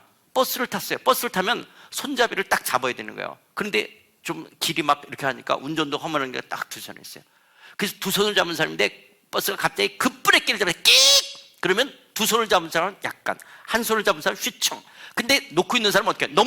넘어져도 어디 안에 있죠? 우리가 예수님 안에 있으면 예수님을 두 손으로 신뢰하든 한 손으로 하든 설사 넘어져도 우리는 누구 안에 있어요? 이거는 예수님이 우리에게 주신 은혜의 선물이기 때문에 그런 거예요. 여러분 혹시 아파요? 나는 이거 아니. 내가 몸이 너무 때가 있어. 때가 많은 사람들은 나 때가 많은데 어떻게 목욕가? 집에서 샤워하고 목욕탕 가는 사람. 나는 때가 있어서 나는 목욕탕 못 가. 그래서 집에서 샤워하고 가지 않죠? 도리어 때가 있으니까 목욕탕 가는 것처럼 내가 죄가 있으면 그 죄책감 때문에 더 주님 앞으로 나가야 되는데 못 나간다고 생각하는 거야. 내가 먼저 집에서 혼자 샤워를 해야 되는 거야. 내가 죄 짓는 거 다 정리한 다음에 나가겠다라는 거예요. 그 짱구 아니에요? 지금 자기가 집에 목욕탕 때가 있다고 집에서 샤워하고 목욕탕 가죠. 나는 몸이 너무 아파서 의사를 못 만나. 약사한테 먼저 약 먹고 좀 나은 다음에 의사 만나겠다. 그런 짱구 없잖아요. 우리가 지금 그런 짓을 하고 있는 거예요. 우리가 내가 죄가 있다라고 도리어 나는 어떻게 주님 앞에, 그래서 내가 이 죄를 이미 다 정리하고 술 담배 다 끊고 이렇게 죄 짓는 거 다 끊고 그 다음에 교회 나오겠다. 그게 목욕하고 샤워하고 목욕탕 오겠다라는 거예요. 약 먹고 난 다음에 좀 난 다음에 의사 만나겠다는 그것처럼 그런 거예요. 그래서 여러분 이걸 꼭 기억하세요. 뭐와 뭐? 여러분 뭐와 뭐? 이거 시험에 나와요. 너무너무 중요해요. 우리가 예수를 믿으면 의인이에요, 죄인이에요? 이거는 신분이에요. 신분. 그런데 이미와 아직을 사는 동안 상태적인 면 속에서 죄를 짓는 거예요. 죄를 져도 신분은 뭐예요? 그래서 신분과 상태, 이 말은 자 이렇게 봐요. 왕자와 공주가 있었어요. 왕자와 공주.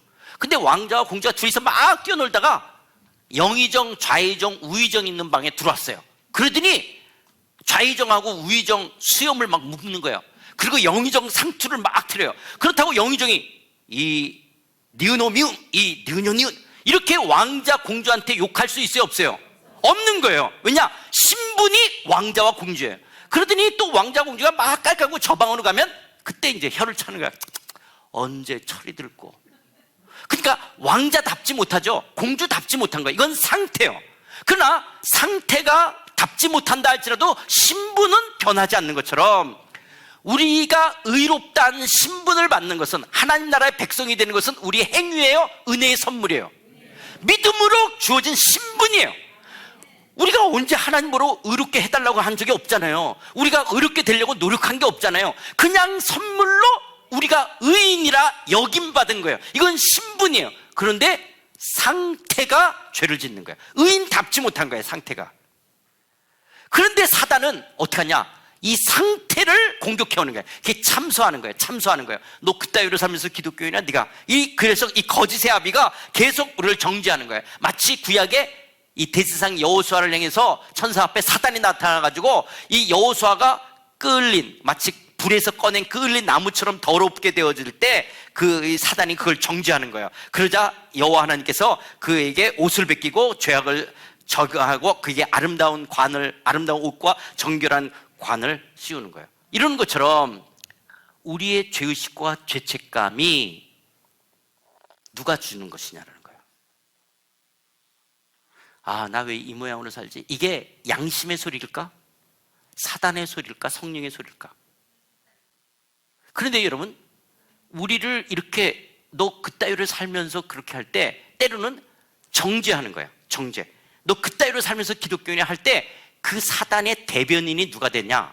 사단이 직접 너 그러고도 집사야? 너 뭐 이렇게 우리 속에서도 이럴 수 있지만 더 우리를 힘들게 하는 게 뭐냐? 사단의 대변인이 있어요. 누구냐? 나하고 제일 가까운 사람. 일단 남편, 아내. 그러고도 장로야? 무슨 장로가 그때 그러면 장로님이 어떻게 돼요? 내가 교회에서 대표기도 나 대표기도 못한다고 그러는 거냐? 집에서 권사가 나한테 소리 질렀던 게 있잖아요. 그러고도 장로냐고. 그 다음에 또 장로도 권사님에서 그러고도 그냥 그러면서 목자 목녀 누구끼리냐? 누가 사단의 대비냐? 그러고도 목자야? 그러고도 목녀야? 무슨 이 나무 목녀 이런 이 목녀 같으니라고. 이게 누가냐면 자기를 제일 가까이 하는 사람.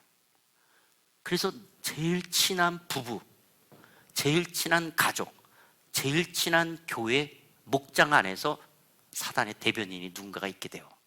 그 사람이 나를 건드리는 거예요. 그래서 여러분, 이 우리를 정죄하고 죄책감이 내 안에 일어날 때 이게 사단의 소리냐, 양심의 소리냐, 성령의 소리냐를 구분해야 돼요.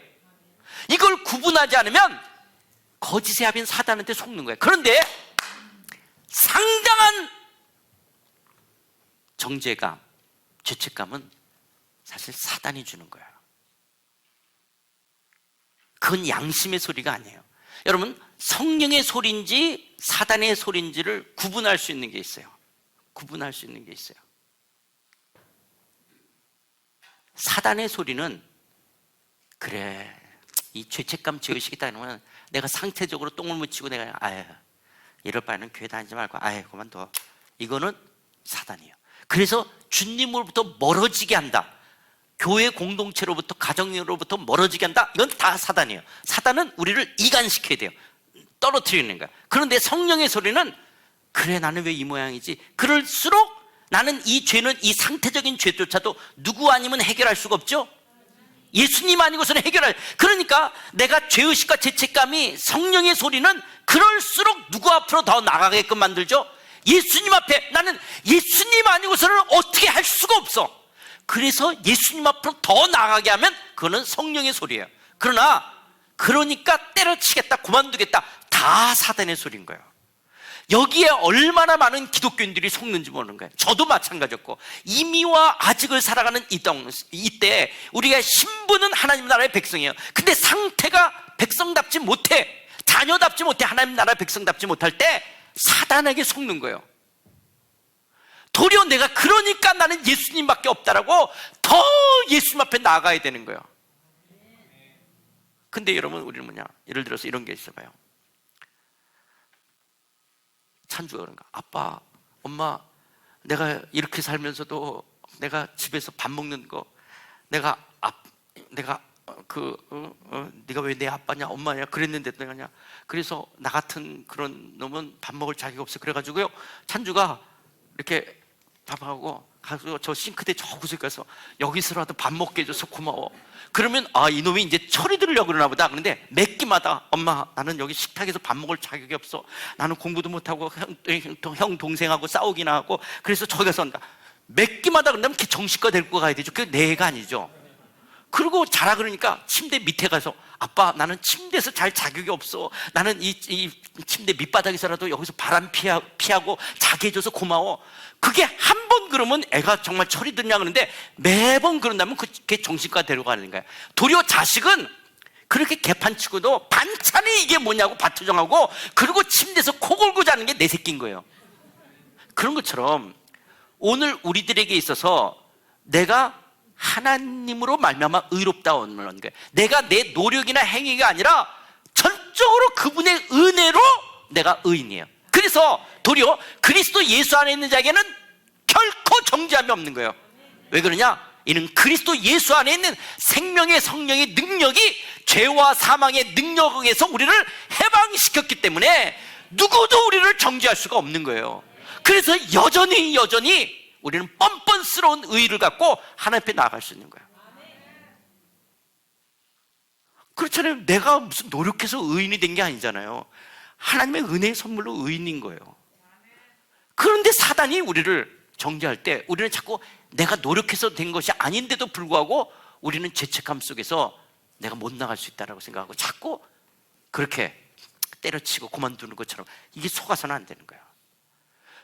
그래서 우리는 도리어 그런 죄인된 나를 발견할수록 더 십자가밖에 없다라고 더 주님 앞에 나아가야 되는 거예요. 그런데 여러분, 회개가 아닌 것은 뭐냐? 이 자기 연민과 자기 후회. 아, 나 왜 이렇게 살지? 아, 나 정말, 아, 내가 어려서부터 정말 목장 좀 이렇게 섬기고 이렇게 목자가 됐는데 내가 이러거나, 아, 내가 이런 짓 안 되겠다. 이건 자기 후회고 자기 연민이에요. 그게 아니라, 주님, 그러게 내가 이렇습니다. 난 주님밖에 없다라고 전적으로 주님을 붙드는 것이, 그래서 주님 앞에 돌이키는 것이 회개지, 그 부분들 속에 내가 자기 연민과 후회가 아닌 거예요. 도리어 그리스도 앞에 나가서 내 죄를 고백하고 여전히 주님이 나를 용서하시는 것 속에서 내가 나의 행동을 고치는 거예요. 내가 그런 것으로 떠나는 거야. 이걸 회개라고 하는 거지. 아, 이 바보같이, 아, 나 진짜 왜 이렇게 살지? 아, 정말. 이거는 회개가 아니에요. 자, 그렇다면 그럼 목사님, 우리가 신분이 의인입니까? 계속 죄를 져도 돼요, 안 돼요? 지금 죄를 져도 여전히 상태는, 죄를 져도 신분은 바뀌어요, 안 바뀌어요? 아, 그러면 죄를 져도 됐네요. 괜찮잖아요. 그래서 나오는 게 이거예요. 한 번 빛을 받고 하늘의 은사를 맛보고 성령의 참여한 바가 되고 하나님의 선한 말씀과 내세의 능력을 맛봤어도요, 그러고도 타락한 자들은 다시 새롭게 회개할 수가 없다라고 이야기하는 거예요. 회개할 수가 없다고 말하잖아요.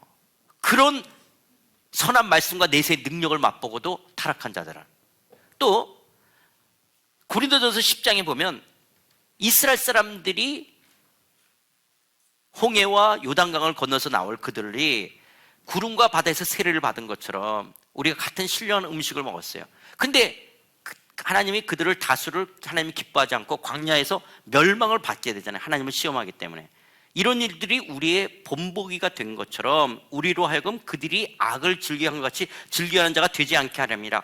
그러면 이스라엘 백성들이 광야에서 멸망을 당한 것처럼 우리도 죄 가운데 살면 어떻게 될까요? 멸망을 당한 본보기가 될 수 있다는 거예요. 그 말은 한 번 구원이 영원한 구원이냐라는 거예요. 그래, 우리는 신분이 의인이야. 그러니까 죄져도 상태적인 죄지만 나는 의인이야. 그러면 한 번 내가 예수 믿고 의롭다함을 얻었기 때문에 나는 계속 구원을 받을 수 있냐는 게, 그게 한 번 구원은 영원한 구원이냐, 이게 이제 피 터지는 싸움이 됐어요. 그래서 이제 이게 원래 세관점 학파라고 하는, 그래서 이제 뭐냐면, 이걸 어떻게 짧게 이야기하죠? 그래서 그래서 뭐냐면, 이제 처음에 샌더슨이라는 사람이 어떤 논문을 쓰게 되냐면, 유대인들은 원래 율법을 지켜서 의롭다함을 얻는 것이 아니라 아브라함의 언약의 자손이 됐기 때문에 율법을 지키도록 했다라고 하는 거예요. 이렇게 말을 하게 되어지니까 샌더슨이 주장하니까 이거는 그동안 바울 신학과 정면으로 대치가 되는 거예요. 바울은 율법으로 의롭다함을 없다는 걸 계속 말했는데 샌더슨이 유대인들이 율법으로 의롭다함을 받으려고 한 적은 없다. 그들은 도리어 아브라함의 언약의 자손으로서 언약의 자손께 율법을 지키려고 했던 거 아니냐. 이 부분에 제임스 던과 톰 나이트라는 사람이 거기에 지지를 하게 되어져요. 그러면 바울이 왜 율법이 아니고 우리가 예수 그리스도를 믿음으로 의롭다함을 얻냐? 이거는 이방인들은 처음부터 율법이 없었잖냐. 그래서 그들은 율법이 아니라 예수를 믿음으로 의롭다함을 얻는 선교적이고 교회적인 측면 속에서 이야기를 하게 되어진다라고 제임스 던과 톰 나이트가 주장이 돼요. 여기에 대해서 이제 누가 발작 뛰냐? 존 파이퍼라는 사람이 발작 뛰면서 무슨 소리냐? 우리는 예수 그리스도를 믿음으로 의롭다함을 얻는 것이고, 그래서 기본 우리가 알고 있는 바울 철학을, 바울 신학을 이야기하게 되어져요. 그럴 때 아까 말했던 세계적인 바울 신학의 이 권위자가 김세훈 교수거든요. 김세훈 교수가 이런 톰 나이트와 제임스 던과 이 존 파이퍼 사이 속에서 이 칭의와 성화라는 책을 쓰면서 처음에는 이 톰 나이트에 대해서 이제 문제를 제기해요. 그리고 이방인들이 그렇게 율법이 없었기 때문에 예수를 믿음으로 의롭다함을 얻었다라고 하는 것이 논리적 근거가 성경 속에서 너무 미약하다라는 거예요. 그렇게 되어져서 톰 나이트를 지적하게 되자 톰 나이트가 다시 논문을 쓰면서 자기가 그걸 시인해요. 이런 면에서 좀 그 교회론과 세계관 선교 쪽에서 이렇게 얘기한 것이 아닙니다. 그러면서 조금 수정해 나올 때 그 자기 논문을 김세훈 교수한테 서평을 해달라고 부탁해요. 김세훈 교수가 기분이 좋잖아요. 와, 세계적인 신학자가 자기가 처음에는 비판했는데 그걸 자기가 좀 부족했다고 말하면서 그 책에 서평을 써달라고 하니까 김세훈 교수가 약간 톰 나이트 쪽으로 가는 거예요. 그래서 부산의 고신 쪽에 박영동 교수가 김세훈 교수를 공격하게 되는 거예요. 당신이 정말 칼빈 신학으로서 처음서부터 구원받은 사람들, 그러니까 나중에 그 사람들이 그런 삶을 산다는 것은 구원을 안 받았기 때문에 되는 것이지 어떻게 그러냐. 그런데 왜 이게 이렇게 한국 교회나 미국에 불똥이 뛰었냐면 미국 교회나 한국 교회가 개판인 거예요. 예수를 믿음으로 의롭다함을 받는다라고 말을 가르쳐 놓으니까 그 기독교인답게 살는 선한 영향력이 없는 게, 이게 미국 교회나 한국 교회 이러니까 이래가지고도 우리는 그럼 한 번 구원이 영원한 구원일 수 있냐라는 거예요. 이거에 대한 이 반론이 같이 일어난 거야. 그러니까 이 샌더슨이 이야기할 때는 지금 이스라엘의 그 구원 문제를 갖고 이야기하려고 했던 것이 지금 한국 교회나 미국 교회가 그렇게 바르게 살지 못하고 개판치고 있으니까 이 불똥이 글로 뛰어서 우리가 그렇게 살고 있냐, 우리가 율법을 지키든지 하나님의 나라의 백성으로서 어떻게 살고 있냐, 이 부분을 다게 되면서 김세훈 교수는 칭요와 성화 속에서 이 부분을 다뤄가면서 이야기를 하면서, 자 봐라, 이렇게 타락한 자들은 다시 회개할 수 없다라고 말하고 멸망을 당한 것이 그 거울이 됐다라고 말하지 않느냐. 그리고 또 뭐냐, 원나무도 하나님이 찍었다면 우리들도 언제든지 찍힐 수 있다라고 하는 면들 속에서 김세윤 교수는 뭐냐면 두렵고 떨림으로써의 경각심을 가져야 된다. 그러면서 약간 그 구원을 잃을 수도 있다라는 쪽으로 가니까 이제 한국의 고신측이나 합동 측의 어떤 교수들은 김세훈 교수도 변질됐다. 어떻게 우리가 행위 구원이냐 말하는 거야. 그런데 작년에 김세훈 교수가 저기 영동 제일교회 와서 특강을 할 때 제가 일부러 찾아갔어요. 그리고 이 칭의와 성화는 내가 3번이나 줄치면서 읽었어요. 그러면서 이 김세훈 교수가 할 때 이 김세훈 교수가 강의하면서 그러더라고요. 한국교회에서 자기를 행위구원자라고 말하는데, 그래서 말 같지 않으니까 그 다음 말도 안 하더라고요. 아니라는 거예요. 자기 절대 그런. 이분이 말하는 것은 뭐냐, 우리가 자꾸 조직신학으로 구원을 배웠기 때문에 칭의, 예수를 믿으면 의롭다함을 갖는다, 이렇게 받고, 그 다음에 성화, 거룩한 삶을 살다가 영화, 이런 우리가 신학의 조직 신학적으로 우리 구원을 이야기하는 것이 아니라 기독교의 신앙은 관계다. 관계로서 칭이라는 것은 뭐냐, 하나님 나라 백성이 되는 것이 의롭다함을 받는 칭이고, 성화는 그 백성답게 살아가야 된다. 근데 백성으로서의 관계를 안 가져가겠다? 그럼 구원이 아니지 않냐, 잃어버리는 거 아니냐. 그러니까 성화라고 하는 것은 하나님 나라의 백성으로 사는 것이고, 영화라고 하는 것은 미래적 하나님 나라를 누려가는 것이 있다. 그래서 김세훈 교수는 우리가 조직신학적으로 배워왔던 칭의, 성화, 영화라는 것을 이분은 성경신학적인 면 속에서 하나님 나라 관점에서 이걸 다시 이렇게 이야기하는 거예요. 그러면서 이분이 이야기하는 것은 우리가 그렇다고 해서 우리가 한 번 구원을 얻었다고 해서 막 신분이 의인이니까 아니다. 경각심을 가져야 된다. 나 이러다가 구원을 잃을 수도 있다라고 하는, 내가 이러다가 내가 구원을 잃는다가 아니라 잃어버릴 수도 있다라고 하는 긴장감, 경각심을 가져야 된다라고 하는 거예요. 그 의도를 이해하시겠죠? 그러니까 여러분, 내가 이렇게 막 정말 예수 그리스도를 믿음으로 의인이라고 해서 내가 계속 이렇게 함부로 막 죄 가운데 계속 내가 이렇게 살아도 될까? 이래서는 안 되지. 내가 이러다가 내가 하나님의 백성인데 백성답게 안 살고 이러면 혹시 구원을 잃을 수도 있다라는 긴장감과 경각심을 갖고 두렵고 떨림이 있어야 된다라고 하는 거예요. 그러나 오늘 우리가 죄를 질 때마다 때를 따라 돕는 은혜를 얻게 은혜의 보좌 앞에 담대히 나아가는 거예요. 그래서 우리는 전적으로 예수님의 십자가 앞에 엎드리는 거예요. 엎드리는 거예요. 그러면서도 여전히 우리는 예수 그리스도를 믿음으로 의인이에요. 그리고 우리가 그렇다고 구원을 잃어버리는 것은 아니지만은 내가 이렇게 죄 가운데 계속 살 수 없다라는 경각심. 그러나 사단한테는 속아서는 안 되는 거예요. 사단은 죄책감, 죄증이니까 예수님으로부터 우리를 멀어지게 만들려고 하는데, 도리어 우리는 그런 죄를 질 때나 죄의 그런 자신의 그런 죄의식이 이를 때 그것이 성령이 내 안에 주시는 것이라면 그럴수록 우리는 더 누구를 붙잡아야 돼요? 예수를. 그래서 때를 따라 돕는 은혜를 얻게 하여 은혜의 보좌 앞에 담대히 나가라는 거예요. 여러분, 지금 이 국률이라는 말은 뭐냐? 여러분, 기독교에서 국률이라는 것은 원수를 불쌍히 여기는 걸 국률이라고 그래요. 단순히 배고프고 가난한 사람을 불쌍히 여기는 걸 국률이 아니라, 기독교가 말하는 국률은 이 컴패션이라는 건 왼수를 불쌍히 여기는 거예요. 그러니까 원수를 불쌍히 여겨주는 것만 해도 고마우잖아요. 그래서 가려고 보니까 아이고 옷도 남루하고 밥도 못 먹은 것 같고 뭐 몸도 들어요. 그래서 우리 집에 데려다가 목욕도 시켜주고 밥도 먹여주고 그리고 이 옷도 줬어요. 이런 호의를 받을 만한 자격이 있어요, 없어요? 없잖아요. 받을 만한 호의, 원수로 불쌍히 여겨준 것만 해도 고마운 거잖아요. 이 원수를 불쌍히 여겨줄 뿐만 아니라 목욕도 시켜주고 밥도 주고 옷도 줬어요. 받을 만한 자격이 없는 자에게 거저 베푼 호의를 은혜라 그러는 거예요. 그래서 긍휼은 원수를 불쌍히 여긴 것을 긍휼이라 그러고, 그렇게 받을 만한 자격이 없는 자에게 거저 베풀어준 호의를 은혜. 우리는 원수였던 우리를 하나님이 우리의 진노를 우리에게 쏟지 않고 예수 그리스도를 믿음으로 의롭다는 것만, 이게 긍휼이에요. 그런데 우리를 하나님의 자녀, 하나님 나라의 후사가 대하는 받을 만한 자격이 없는 자에게 우리에게 그런 은혜를 줬어요. 이런 긍휼 더하기 은혜를 기독교는 사랑이라고 말하는 거예요. 그런데 여기 뭐라냐? 그러면 여러분, 긍휼을 하심 받고 때를 따라 돕는 은혜라는 것은 받을 자격이 없고 원수였으니까 저를 불쌍히 이래야 되는데, 여러분 동냥하는 사람이 한 푼만 보태주세요, 도와줘요, 안 도와줘? 이게 그지가 그렇게 말할 수 없죠. 담대히라는 말은 여기에 안 맞는 말이에요. 긍휼과 은혜라는 말에는 담대히가 아니에요. 좀 도와주세요, 저를 이래야 되는 거예요. 그런데 긍휼하심 받고 때를 따라 돕는 은혜를 얻기 위하여 은혜의 보좌 앞에 담대히 나가라는 거예요. 왜냐? 우리에게는 대제사장 대신 그 예수 그리스도가 우리의 죄 문제를 해결하셨기에 대제사장 대신 예수 그리스도를 쫓아서 여전히 은혜의 보좌 앞에 담대히 나가 때를 따라 돕는 은혜를 구하는 거예요.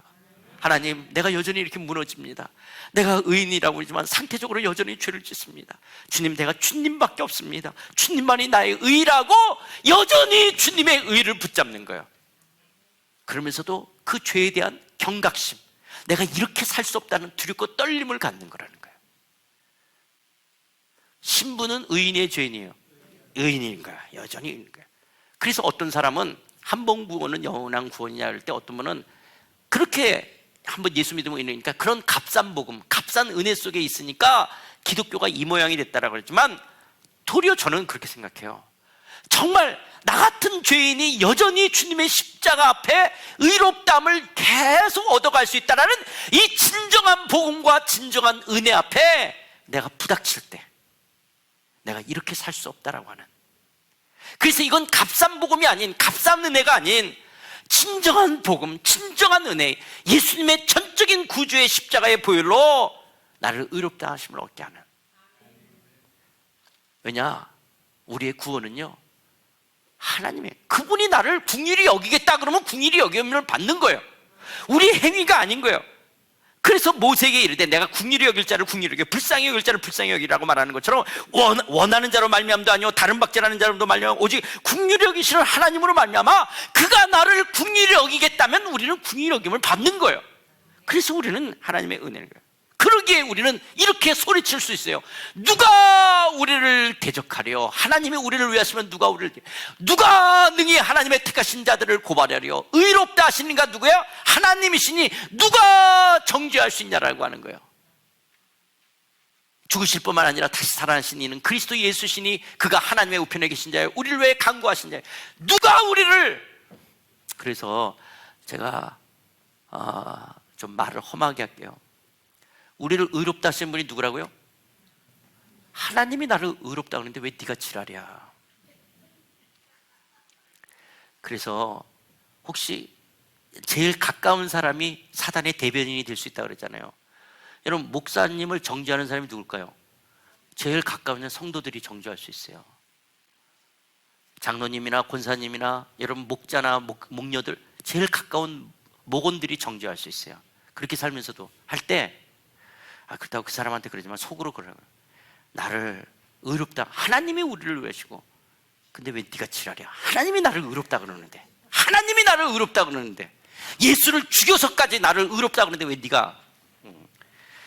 그렇게 그 사람한테는 말하지만 나는 나 구원을 잃을 수도 있어, 경각심, 내가 정말 이렇게 살아서는 안 되지, 그러면서 엎드려야죠. 주님의 그 십자가 앞에 엎드리는 거예요. 그러나 누구도 우리를 정죄할 수가 없는 거예요. 그런데 우리는 자꾸 길들여진 죄가 있는 거예요. 이런 길들여진 죄, 언제까지?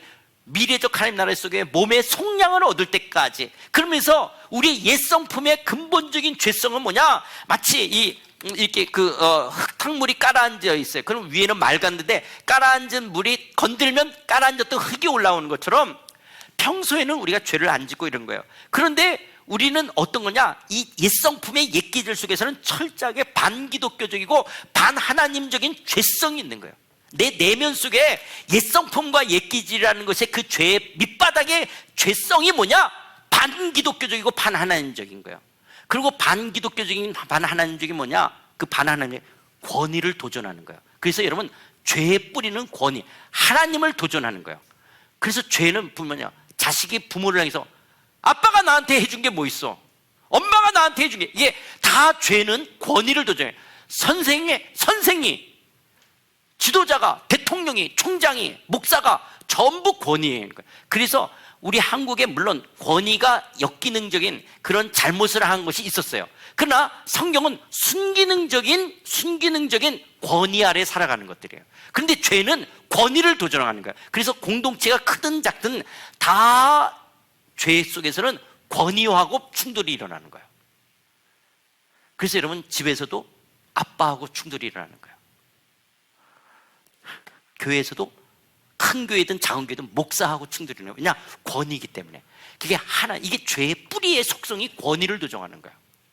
모든 공동체 속에서 권위를, 물론 권위가 잘못할 때가 있죠. 잘못하는 거죠. 그래서 권위는 더 하나님 앞에서의 책임이 있는 것이죠. 그래서 인간의 부패한 죄성이 반기독교적이고 반하나님적이고, 그리고 뭐냐?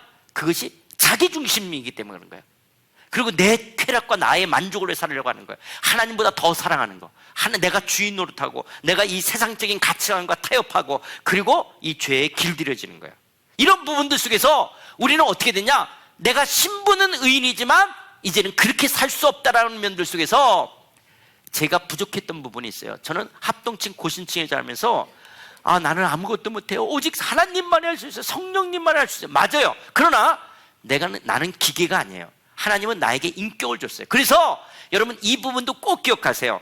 내가 떠나고 버리고 자르고 돌이키는 거예요. 누가? 내가. 성령 안에서. 그래서 내 의지가 사용되어야 되는 거예요. 내 의지가 사용되어지는 거예요. 성령께서 전적으로 우리를 의롭다 하셨어요.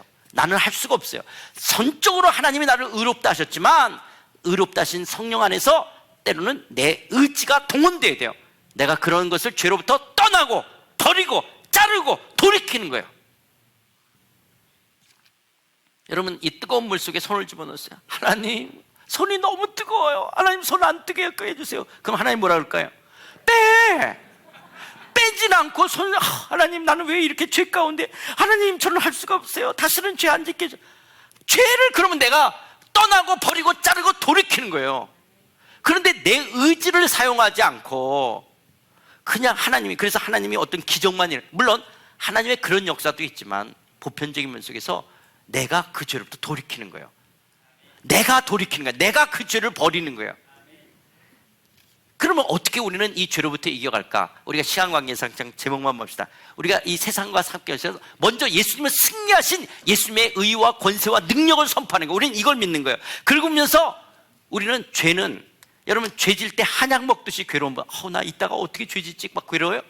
죄는 자기가 좋으니까 그런 거야. 근데 더 좋은 걸 먹으면 덜 좋은 걸 안 먹을 거 아니겠어요? 그런 것처럼 빛 대신 주님과의 사귐. 그래서 우리가 성령 충만할 때는 죄를 안 짓잖아요. 이런 더 주님과의 교제 속에 더 깊게 들어가면 들어갈수록 죄가 멀어지는 거예요. 여러분, 우리가 햇빛에 빛에 가까울수록 그림자가 작아지는 것처럼, 우리가 그 빛으로부터 멀어질수록 그림자가 는 것처럼 빛 대신 주님과 더 가까워질수록 죄로부터 멀어지는 거예요. 그래서 빛 대신 주님과 더 깊은 사귐 속에 들어가고 성령에 의해서 주님만을 의뢰하는 거예요. 그러면서 내가 죄를 떠나고 자르고 버리고 떠나는 것처럼 좋은 습관, 예수 안 믿는 사람들은 그래서 좋은 습관을 기르라 그러는 거고, 기독교 안에 속에서는 주님과의 깊은 교제 속의 좋은 습관. 그러면서 남자들, 죄가 떠오를 때 초전박살을 하는 것들. 왜냐하면 죄는 습관과 중독성을 갖고 나를 계속 거기에 길들이게끔 하기 때문에 내가 그것으로부터 빨리 벗어나는 거예요. 이런 내 의지가 사용되어지는 것도 굉장히 중요하다는 거예요. 여러분, 결국 주님이 우리를 죄지면 너 다리몽둥이 부러뜨려 아니에요. 하나님은요, 우리 자신을 그렇게 여전히 상태적인 죄지만 마치 나그네의 옷을 누가 벗겨요? 햇님이 옷을 벗겨요? 바람님이 벗겨요? 하나님은요, 우리를 사랑으로 승부해요. 너 그렇게 계속 죄 가운데죠? 그럼 내가 너 더 사랑할 거야? 내가 너 사랑하는데도 여전히 그렇게 살아? 그렇게 취한 게? 그럴수록 내가 너 더 끌어안을 거야?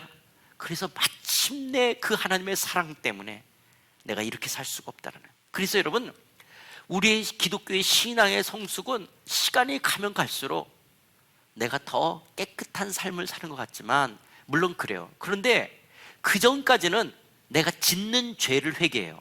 근데 시간이 지나가고 경건의 삶을 살수록 내 생각과 내 내면의 의식들, 그래서 정말 내가 추하다라는 것이 더 드러나는 거예요. 사도 바울이 나는 사도들 중에 가장 작은 자라 그러다가 성도들보다 못한다 그러다가 내가 죄인 중에 괴수라고 하는 것처럼, 저는요, 이렇게 그 기독교 서적을 읽다 보면 그 옛날 분들이 그렇게 자기를 죄인이라고 그래요.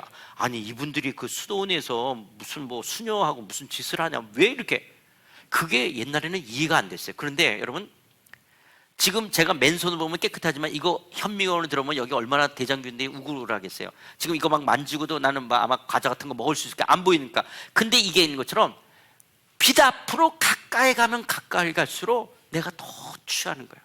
그래서 우리가 신앙의 연륜이 더하되면 물론 내가 짓는 죄가 덜해질 수 있어요. 그러나 더 하나님 앞에 죄인이라는 것 앞에 고개를 들 수가 없는 거예요.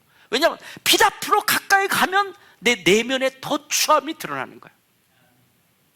그래서 십자가밖에 없는, 예수님의 의밖에 없다라고 하는 그분의 전적인 사랑 앞에 서게 되어지는 거예요. 그 사랑이 우리를 죄를 이기게 하고 그 사랑이 더 주님을 노래합니다. 성찬식, 그래서 우리 옛날에는 죄 있으면 성찬식 하지 말라 그랬어요. 아니에요.